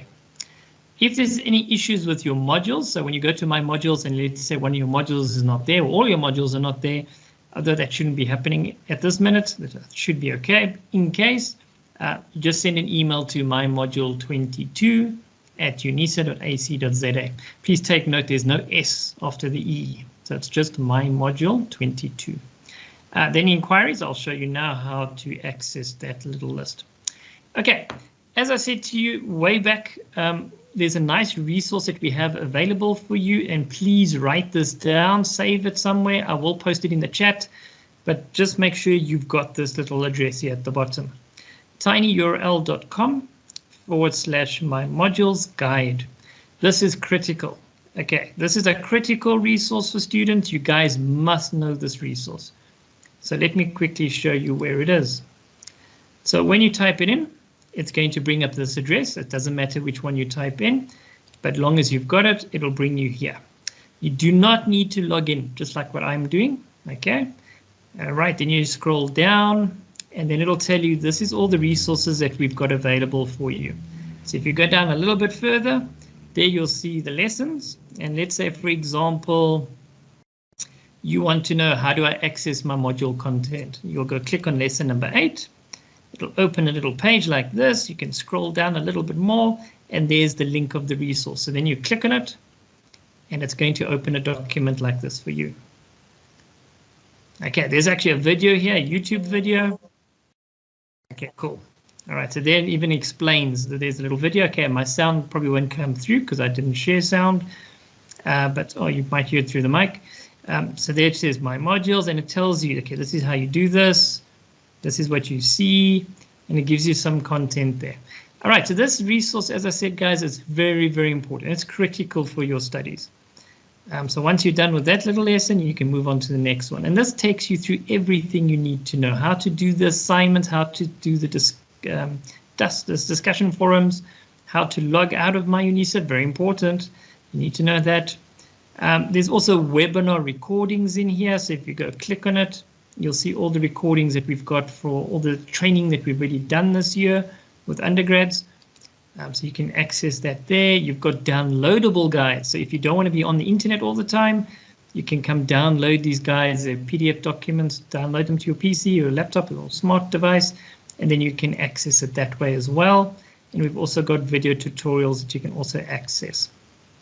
So as I said, everything you need to know about the new upgraded My Unisa is sitting right over here. So make sure you definitely 100%. I will share this in the chat as well, guys. So don't worry if you don't write it down, but it's very easy to remember.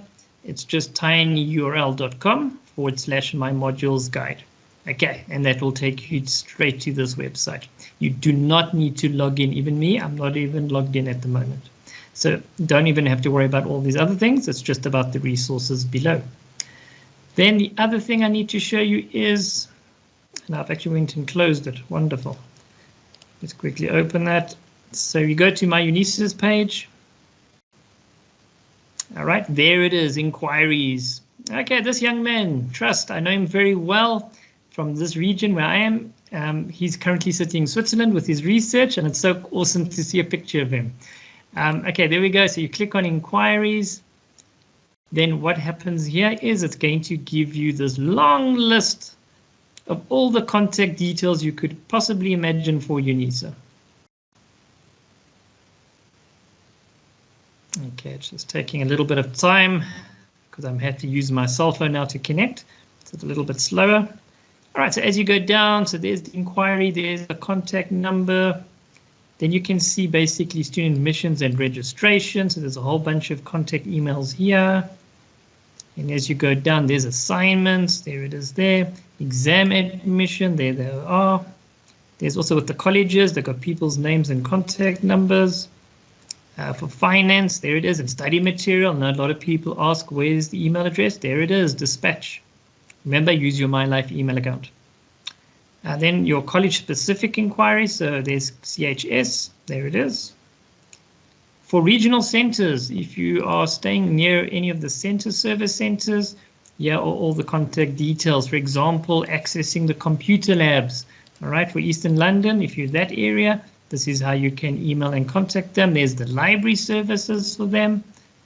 Then for Gauteng, you can see all their services, Northeastern, where I'm based. Here's all the email addresses here as well, so you can follow up and send them an email, but use your MyLife, please, as much as possible. So there you can go. You can go see all the things that you might possibly need to contact Unisa for, and this is the easiest way to access that information. So just remember, it's sitting under My Unisa, and the last little option there is saying inquiries. So hopefully that can definitely help you. Right, then I want to show you something else. Okay, but let me just go back to my presentation so I don't miss anything. Okay, some extra resources now, because you guys are postgrads, we expect you to have a lot more skills than an undergrad student. So there is a wonderful free course that we've got available for you for core skills for being an online learner. If this is your first time studying in this way, you can go to mooc.unisa.ac.za. It looks something like this. And you're just going to create yourself a user account. So you have to create it yourself, so you don't have to join, or it doesn't get created for you at least. So you click on new account and you just fill in your details. You create your own password. As the user ID, maybe use your student number. It'll just be easier to remember. So then you'll type in your username and your password that you've created. Maybe use the same as My Unisa. So again, it makes it a little bit easier. And then also how to register, and then it'll tell you how to register the course. So the course we're looking at here is called Core Skills for Being an Online Learner. And it's a nice free course. If you've got the time, go through it. It'll hopefully give you some useful information that will allow you to get those skills up and ready for studying online. If you want to go and learn more about your Office products, you can go to gcflearnfree.org, where they've got a whole bunch of resources available to you, from Microsoft Word and Excel, how to write a CV. Oh my gosh, there is so much free resources on there as well. So if you do have a good internet connection, I really strongly suggest that. Then as I showed you guys before, we've got our YouTube channel and student retention and EdOf channel. So make sure you subscribe to all three of them because they've got different areas that they work on. And when they share resources, you'll definitely then be up to date with those resources. But please, the most important thing from this training that I've showed you today is just remember this little guide, tinyurl.com/my-modules-guide. And then you've got access to all these things and how to do it, detailed steps, and definitely it'll help you a lot.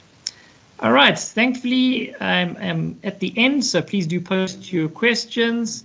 Back to you, Program Director.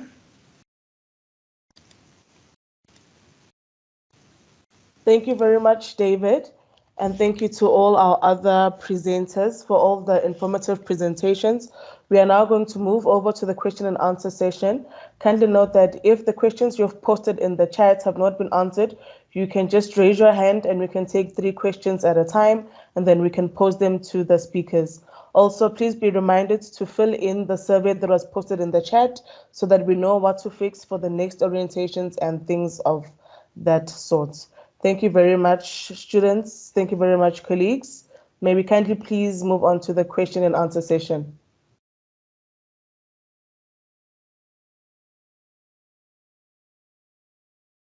You can just indicate by raising your hand.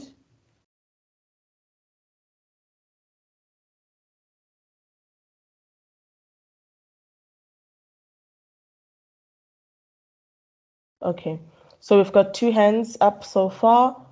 It's number 1, Jennifer, number 2, Malibongwe. You can proceed and ask your questions.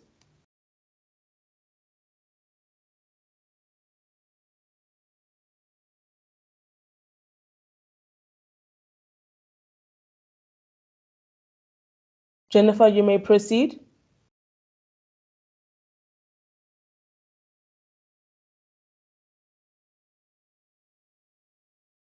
I'm not sure if her mic is muted, David. Can you please assist?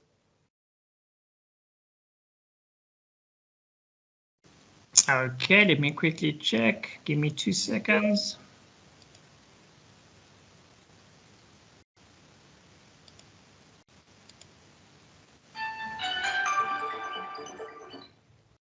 Okay, there we go. The students can now unmute themselves in the order. Okay, first it would be Jennifer, then Malibongwe, then Julius.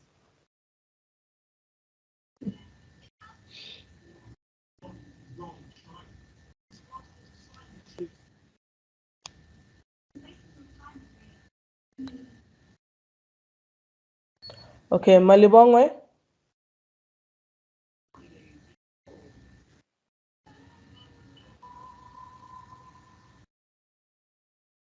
No, ma'am, I'm covered, ma'am. You answered.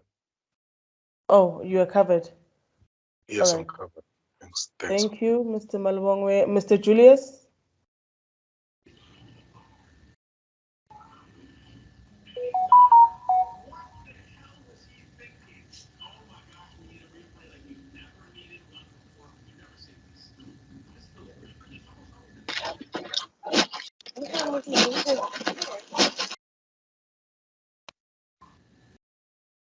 Okay, we'll move on to Gladys.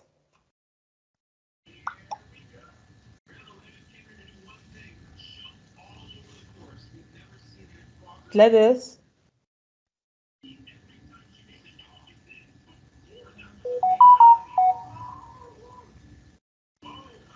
Okay. Moving on to Nembra. Hi, everyone. Hi. My question is for funding. I want to know if are there any bursaries that cater for students who are not who are coming from other high institutions? Thank you. Thank you. We'll move on to Luele.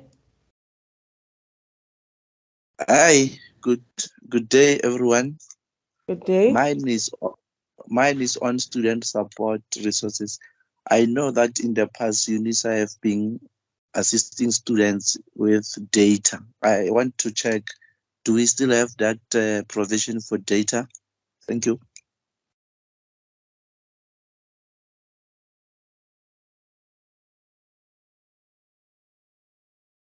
Thank you. For another question, we'll move on to John.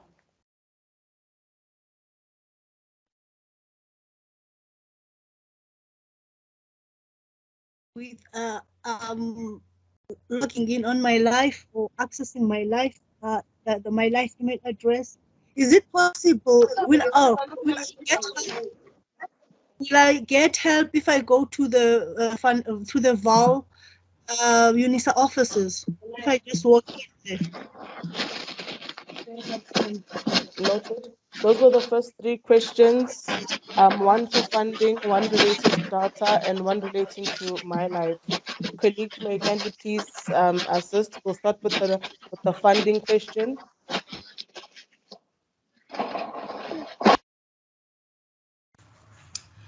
Good afternoon, colleagues, and thank you for the question. Unfortunately, at the moment, we only have the UNISA Honours Bursary covering in the College of Human Sciences. And in this year, we are not going to be able to cover students from other universities. We do have other funding, but they are in a different college because donors do decide the kind of qualifications they would like to fund. And at the moment, from College of Human Sciences, there's nothing. Sorry about that.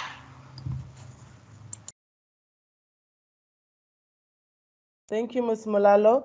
David, may you kindly please attend to the My Life and the data questions?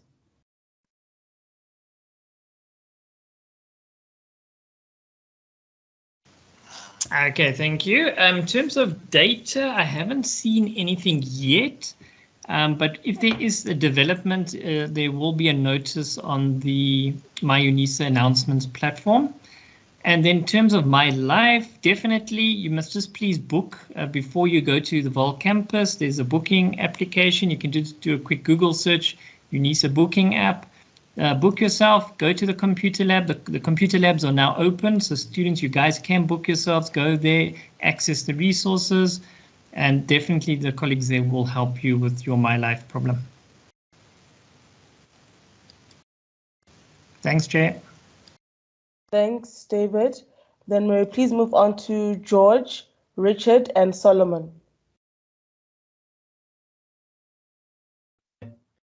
My name is George. I just want to check. I'm not sure whether, some of the students have raised what I want to raise now.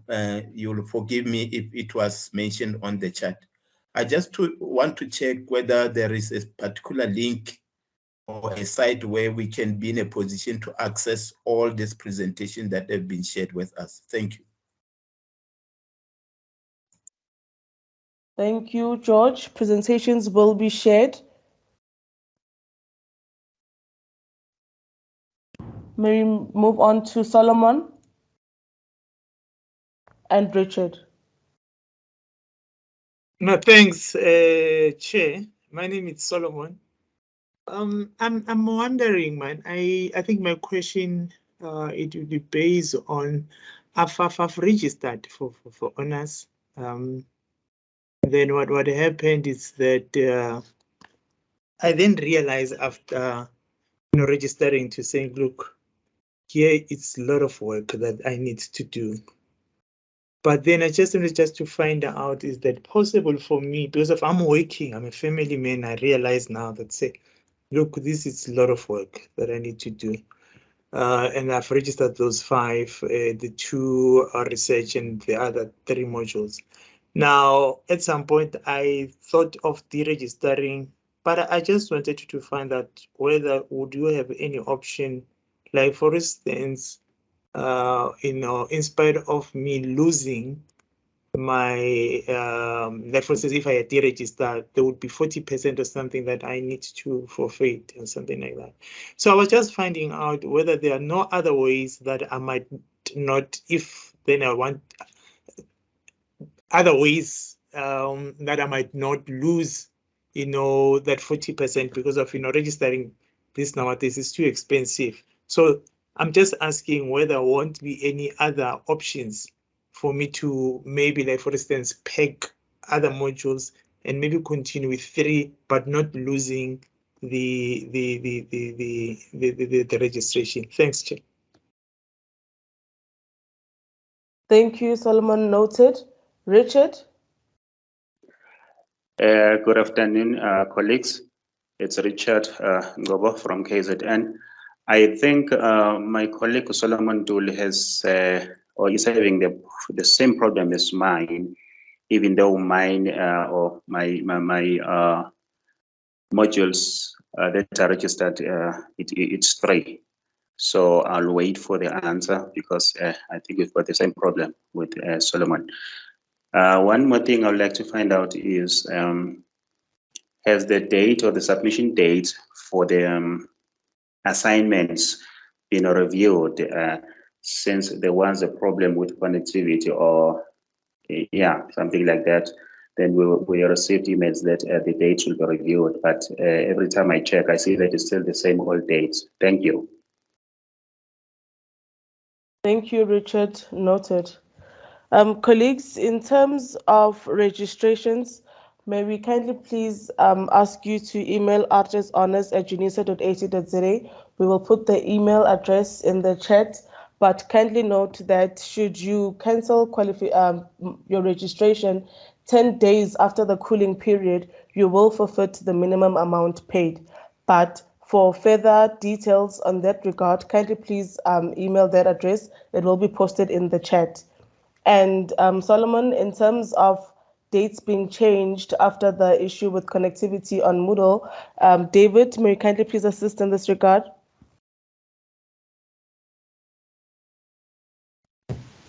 Valentine, no, I wouldn't be able to say. I think that would be the lecturers would be the ones to make the changes and request the colleagues in ICT department to help facilitate it. So I'm not part of that process, unfortunately.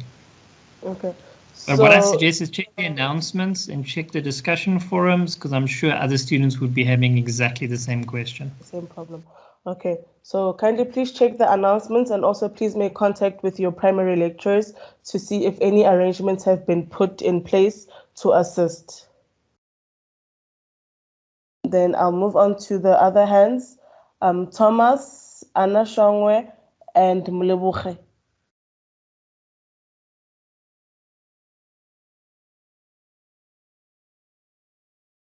Good afternoon, colleagues. I'm Thomas Chauger from Pretoria Administration.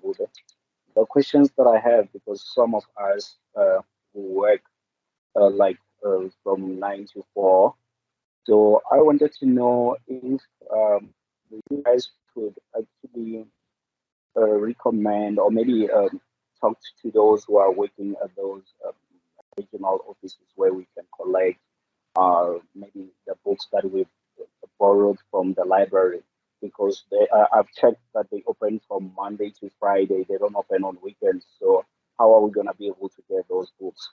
And another question that I have is, are there going to be any,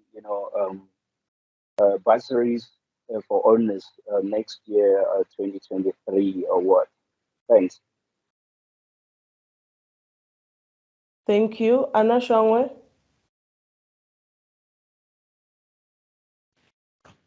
Good morning, Chairperson and colleagues. My name is Anna. My question really is about the study material. I realize and I understand that we are now doing things online, and UNISA for a while, it's actually a distant learning institution by nature. But things that made it easy for us within this environment was getting materials that we need to proceed with our studies. The battle that I have now is, well, I am working and I do know that I have access to data, but there are times where you have challenges with data and you can't get access to the material that you need to do your assignments and your activities. What measures has UNISA put in place to ensure that all the students have the materials, the printed materials, instead of relying on the computers and technology? We stayed for almost a week without access to the UNISA site. But we didn't have any other alternative. We had to wait for the ICT technology to respond. So what measures are there to ensure that we get our material and continue studying when the system is down? Because it should be a dual process. We cannot rely on technology alone because it's very unreliable. Thank you. Thank you, Ms. Shongwe. Mulebuche?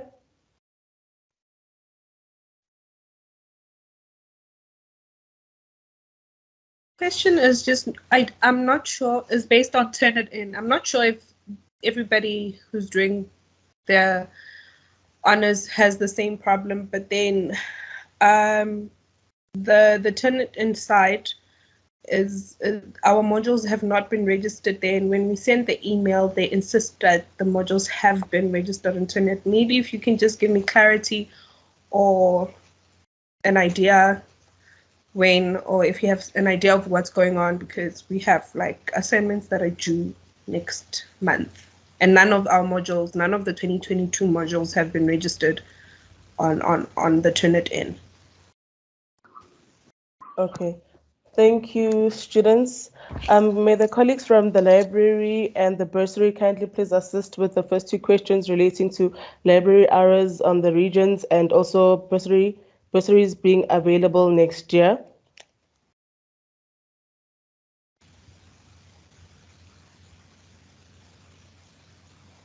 Morning, colleagues. Again, afternoon. It's me, Hlezipe, from the library. Unfortunately, the library opening hours and days are determined by the COVID-19 regulations. So maybe when things do get back to normal, we may open on Saturdays as we go forward. I'm not sure when that will happen.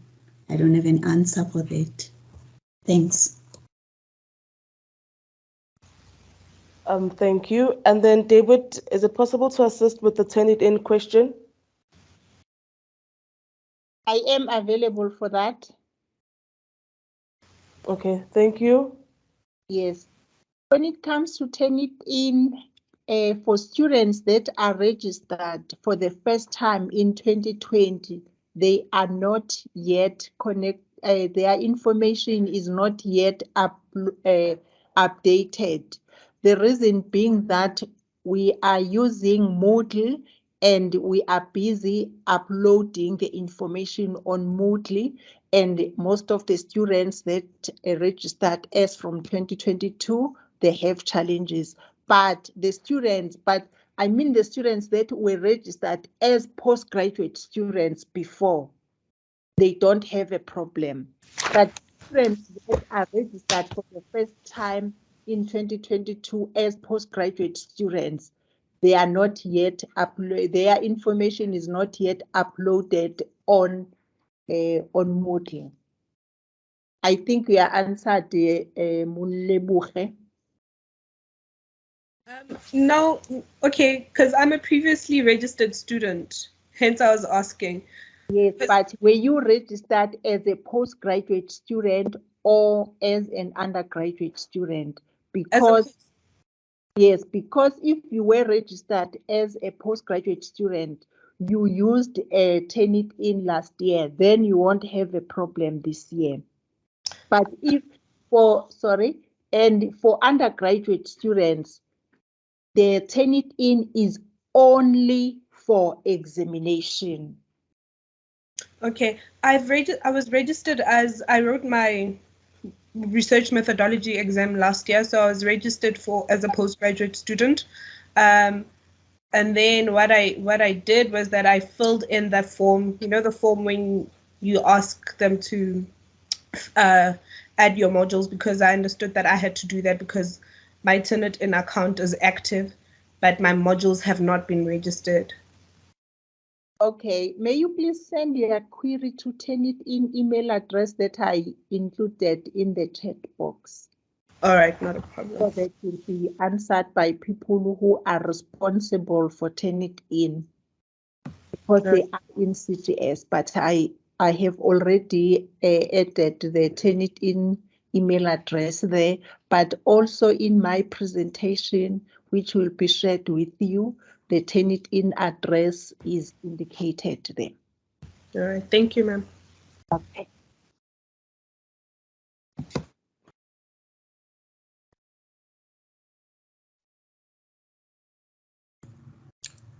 Can I come in, Program Director, for the bursary question? Yes, you may. Thank you. Yes, we are going to open an application period for next year for 2023. Every year we open from December to end of January of the following year. We only have one application period, so please make use of that period. You must just note, for all the modules that you are registered for this year, should it happen that you fail the module, even if you do get the funding next year, you will not be covered for those modules. So the bursary does not cover repeating modules. We will only cover the new modules that you'll be registering for the first time in 2023. Thank you. Thank you, Ms. Malalo. In terms of the study material question, we know that honors is fully online, but may I kindly please ask Professor Nkosi to assist in this regards? Thank you, Program Director. As an ODEL institution, we encourage our students to adhere to online activities. We are not printing material for honor student, except on special cases where we've got students with disability. Unfortunately, the colleague that requested the printing material were unable to print because as an institution, we agreed that online qualification is purely online. Thanks, Program Director. Thank you, Prof. May we kindly please have Venetia, Bulelwa, and Spiwe next?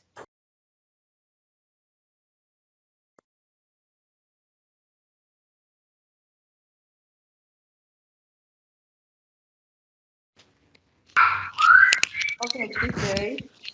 My name is Vincentia. Thank you for the opportunity. So I have registered on the 4th of January, but my sponsor only paid the previous Thursday. So I called the faculty and they told me that I should call them in order for them to process my registration. So I have been since trying to get hold of them Thursday and yesterday, and I've done with emails, but nothing has been done yet. How can I go about it? Is there any specific person that I can contact with this regard? Okay, to have your registration activated. Yes, ma'am. Okay. Bulelwa? Hi, colleagues. I'm Bulelwa. My question was regarding the printed material. I have not really declared my disability, but I'm short-sighted, and I spend a lot of time at work in front of a screen. So when I requested material, no one ever asked me about my challenges. So how do I go about declaring the disability? Can I respond, Val? Did you disclose? I did not disclose because it hasn't been a disability really. It's just that I'm short-sighted and I get tired of looking at the screen at times. Imagine 8 hours of being at work, glaring on screen, and then you're coming home, you want to study and you still have to glare at the screen. So that was my problem. It's short-sightedness. It's not partial. What do you call it? Partial. Yes. Yeah. Can we be fair? Because if we don't know your problem, we are unable to help. But now, since you heard about ACT-SUITE, you may liaise with Mr. Nkuna, will support. All right, thank you. Thank you, Prof. Spiwe? Thanks a lot. Good day, colleagues. My question is about the bursary applications. I'm one of those who applied, and unfortunately, I received an email that my application was unsuccessful. And I really needed the bursary, and I'm not satisfied with the response because they said I'm an external student, but I've been studying with Unisa since my higher certificate. I did my diploma in PR. I did the 5 modules for the NDP modules. And I did write to Ms. Descosana to just clarify and and at least I'll be at ease to understand if they say I'm an external student, but I've been studying with Unisa for the past 5 years or so.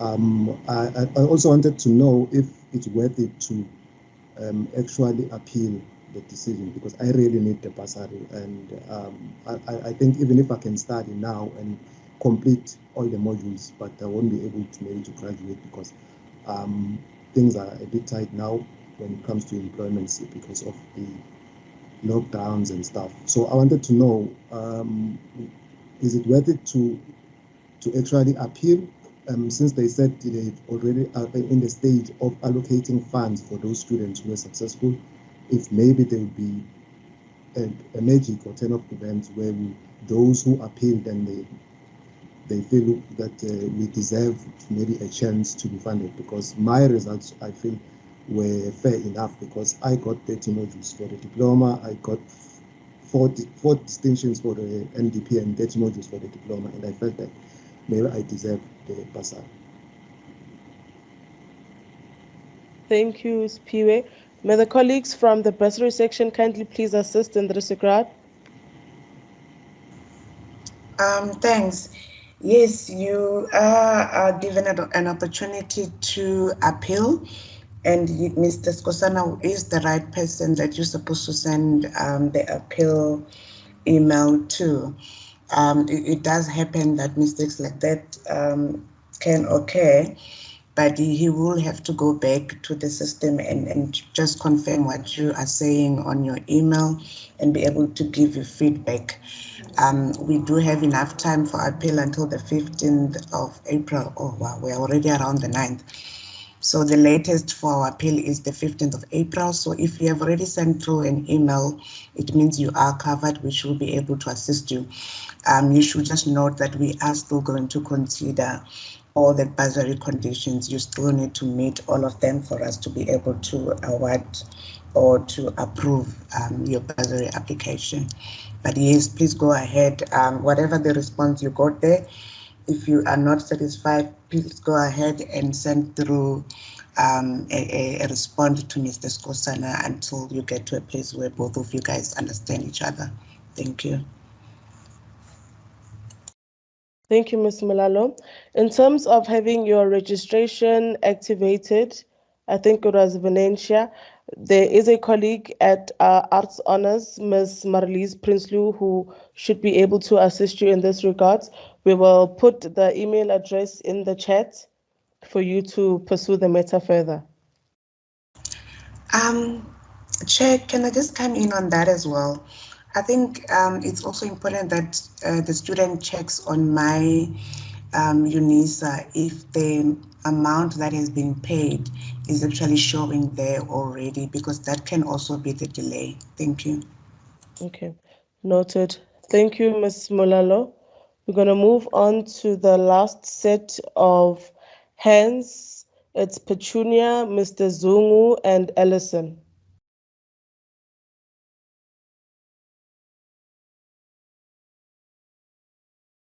Greetings to Petunia? the. Oh, okay, Mr. Zungu, you can proceed. Okay, nginibingelela nonke. Greetings to the house at large.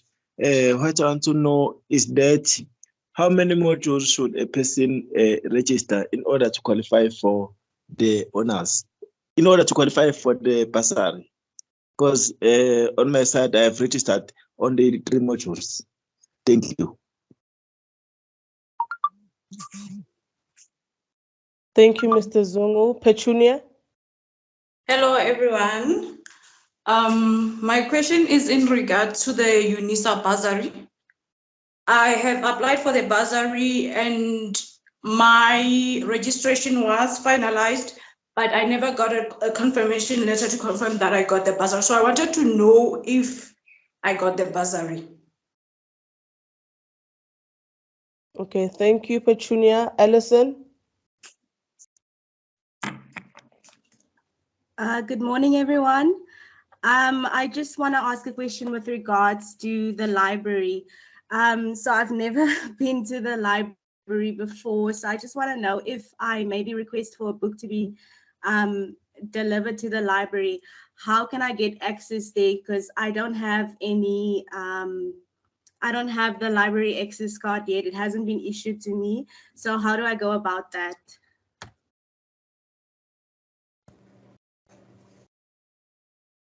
Thank you. Ms. Malalo, may you kindly please assist with the two bursary questions? Thank you. The first question, the number of modules really does not matter. You are allowed to be on the bursary or funded for 2 years. You must just note that you will have to apply again for the following year, and the repeating modules rule will kick in. So you can go ahead and register for 2 modules for this year, and then next year for the other 3 modules, or whichever way you prefer. So it doesn't really matter on the bursary side. And the confirmation, we started the allocations about a week or so ago, and we are still busy trying to finalize all the other colleges. When we are done, at this point, what you will see is that your registration has been activated. On the student's account side, on your statement of account, you will only see that your modules are registered, but there will not be any credit that has been transferred there. That is an indication that we are the ones who have registered you from the bursary side. When we are done with this process, probably we're going to start with it in the week coming. You're going to receive an email, and this one is only going to be on on your My Life email address. We do not send through to your private emails like your Gmail. We're going to send a contract. You will.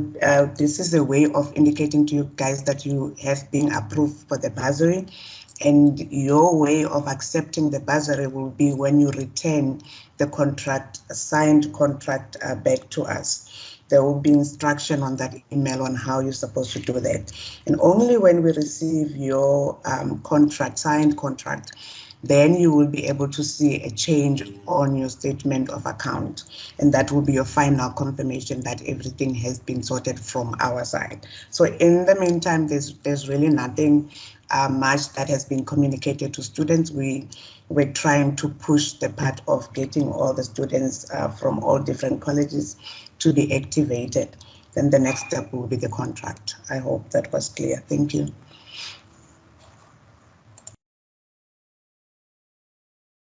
Thank you, Ms. Mulalo. Ms. Napai, kindly please assist with the library access question.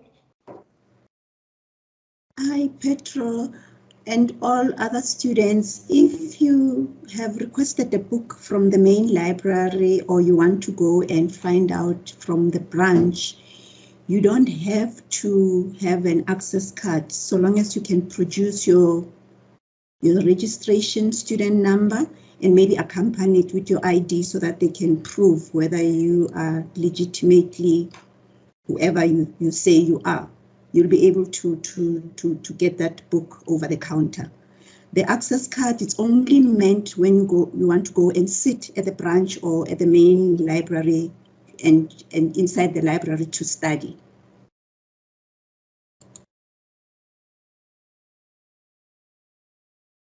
Thank you, Ms. Napai. Students, kindly please raise your hand if there are any other questions.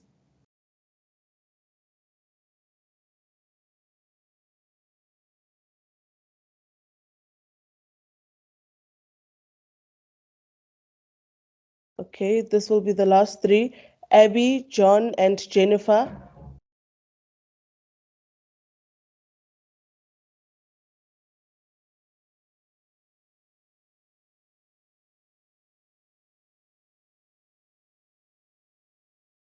Abby, John, Jennifer. Thank you, Chair.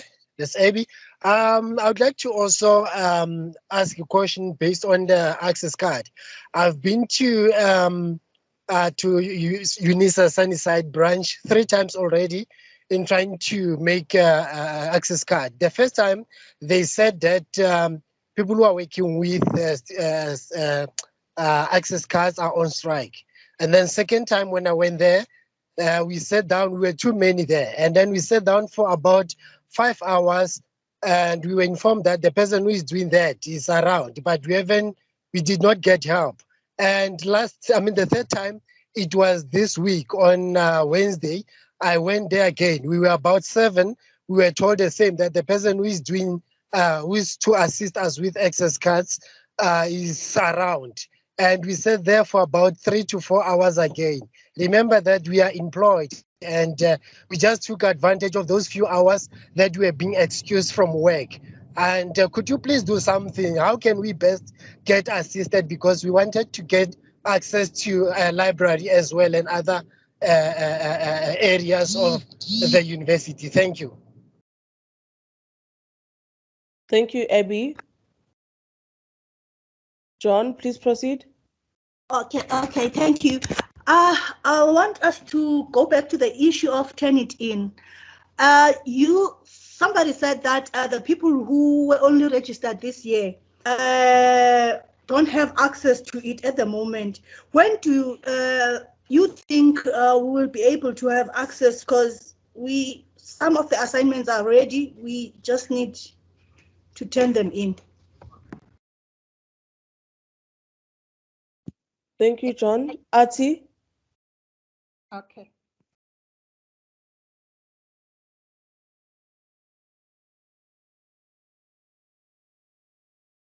Ati?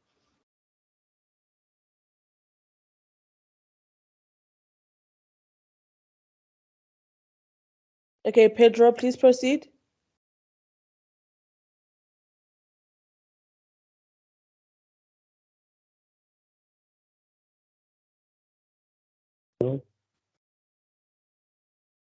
You can continue, Pedro. Can you hear me? Yes, we can hear you. Oh, okay. Thank you very much. Firstly, the name is Kamukalo, it's not Pedro. I just used someone's laptop to sign in because the Wi-Fi portal here is giving us a problem. First, I would like to thank Ms. Napai for answering my question, and the other speaker whom I forgot their name. Ms. Napai, thank you very much. Actually, I didn't want any access card. I just wanted to go over the book. I didn't have changes, but thank you for highlighting that. And I also wanted to say something pertaining the Bazari. Actually, I also share the same sentiment with the previous speaker. However, I'm really unhappy with the outcome that I was given for the Bazari. It's been 2 years I'm trying to apply, and I've been given 2 different feedbacks, which they are truly confusing me. And I also wanted to know what are the requirements for the Bazari, because it seems like the feedback is kind of like confusing me. I really don't know anymore what are the requirements for the Bazari. And also I wanted to know how to appeal, or the process of appealing, and how long does it take to appeal. Thank you very much. Thank you. Lillian?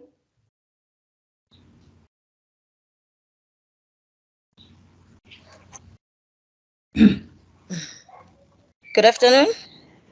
Good afternoon. Thank you, ma'am, for giving me this opportunity. I have a question regarding additional resources.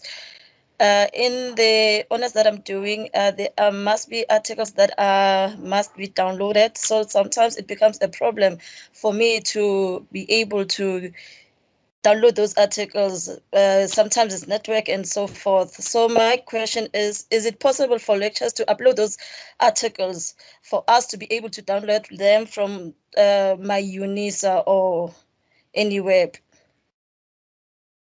Thank you, ma'am. Thank you. Ms. Napai, kindly please assist with the library questions. And then Ms. Mulalo can assist with the bursary requirements. And then the last one will be the Turnitin question for Prof Mbata. Yes, I can. As far as the strike with the access card application is concerned, I cannot say more about that. Maybe the student can just send an email to myself, and then I can escalate it to the relevant authorities. I'll see where I can send it to. Concerning additional resources, yes, academics are freely allowed to put some links. I'm sorry about the noise in the background. Just hold on.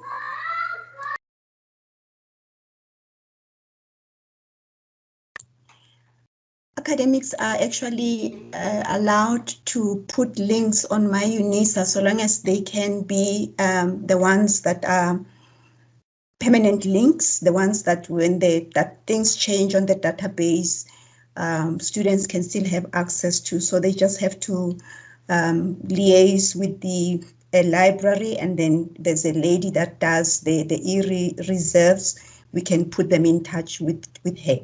Thanks.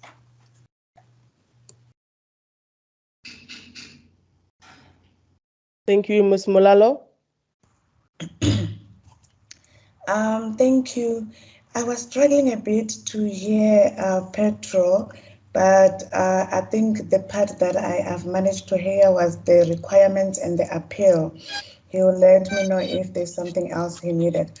So on the requirements for the honors bursary, there are literally about just 3. You need to be a South African citizen. You must have a 60% average, and you must have done your undergrad in Unisa. I think that maybe the part that I need to clear a bit is on the 60%. The 60% average is the overall degree result. So if you were doing a degree with 30 modules, we are going to calculate the average over the whole 30 modules. We do not work on major modules. We do not work on your final year modules like most of the students actually thought we were doing. But we work on the whole undergrad qualification that is relevant to what you intend to study your honors on. So if you were doing something that's probably in the accounting and now you want to do an honors on the side of in this college, that qualification plus the NDP that allows you to qualify for that will then be taken into account. So it's going to be a much more a number of modules to get your average than a normal maybe student who's moving in the very same line in their career development. So yeah, the other one is just the Unisa undergraduate qualification. And this one came through because of the budget that we are having at the moment. It's not enough to cover all the students. We do hope that we'll be able to go back to a place where we will be able to cover all the students only based on their performance. The appeal process, I did talk to this before, but yes, you can send through an appeal. You have until the 15th to send through an appeal. To Mr. Skosana. For your college, it's only Mr. Skosana that you can email so that you can get the assistance on time. And he should be able to get back to you. It's just at the same time we were doing a lot of allocations this week. Probably the reason why he has not managed to respond to you. But as long as your appeal has been submitted within this time period, they will be able to work on it and get back to you. Thank you. Thank you, Ms. Molalo. Prof Mbata. Through you, Chair. When it comes to turn it in, CGS is working on the challenges regarding Moodle, and soon everybody will be able to access it. There is a question here, just for clarity's sake, is Turnitin available for all honors students? Yes, it is available, but how we work on it is that the supervisors for the module coordinators for honors, they send the names of the students in each registered module, then they will be uploaded.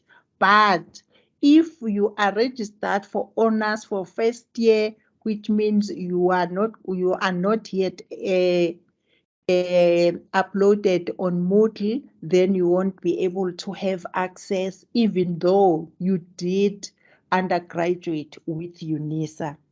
Considering that Turnitin was not available for undergraduate students.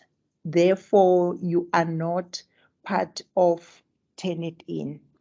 I want also to come to a question of someone who indicated that sometimes they are supposed to read certain articles. When it comes to those articles, please communicate with the lecturer responsible for those articles or for that module so that they will be able to share that with all the students. That can be done easily, but I propose that you communicate with the lecturer responsible for the module, and definitely they will be able to share that information. I don't know whether you have activated my live email address, because if you did, in most cases, that information is uploaded under discussions that are done for all students. I thank you, Chair. Thank you very much, Prof Mbata. May I kindly please request that we take one last question from Ati. Ati, please ask the question.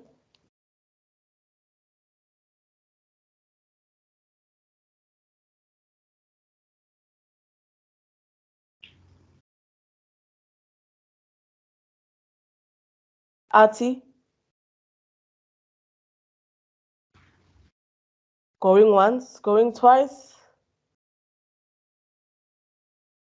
Gone, Ati. Thank you very much, colleagues, students, everybody who has joined us for today's orientation. I will now hand over to Ms. Singato for the last, Ms. Sibango for the last item on the agenda, which is the vote of thanks. Thank you.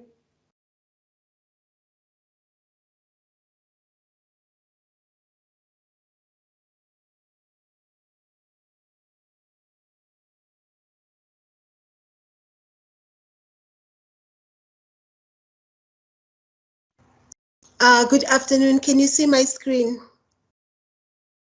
Yes, we can.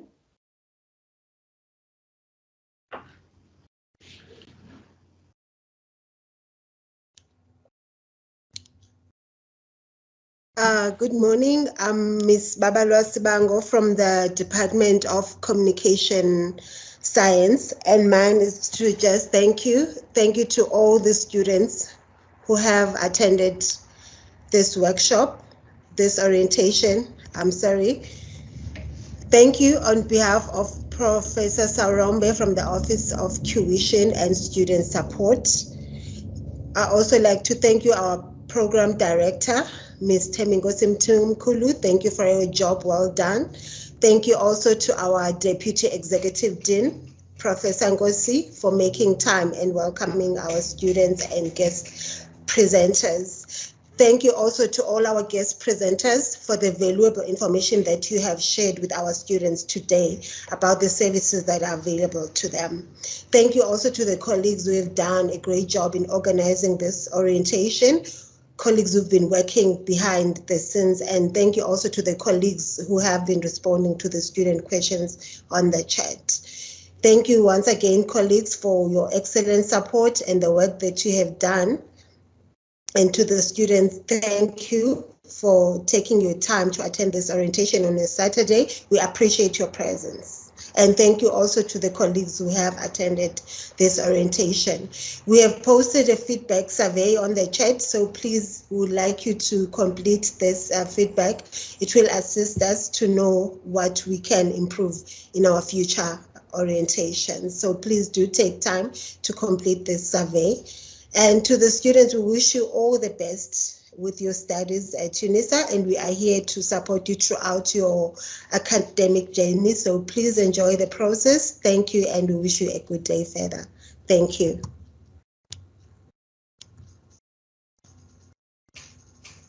Thank you very much. Thank you, colleagues. Thank you, students. Enjoy the rest of the day. Goodbye.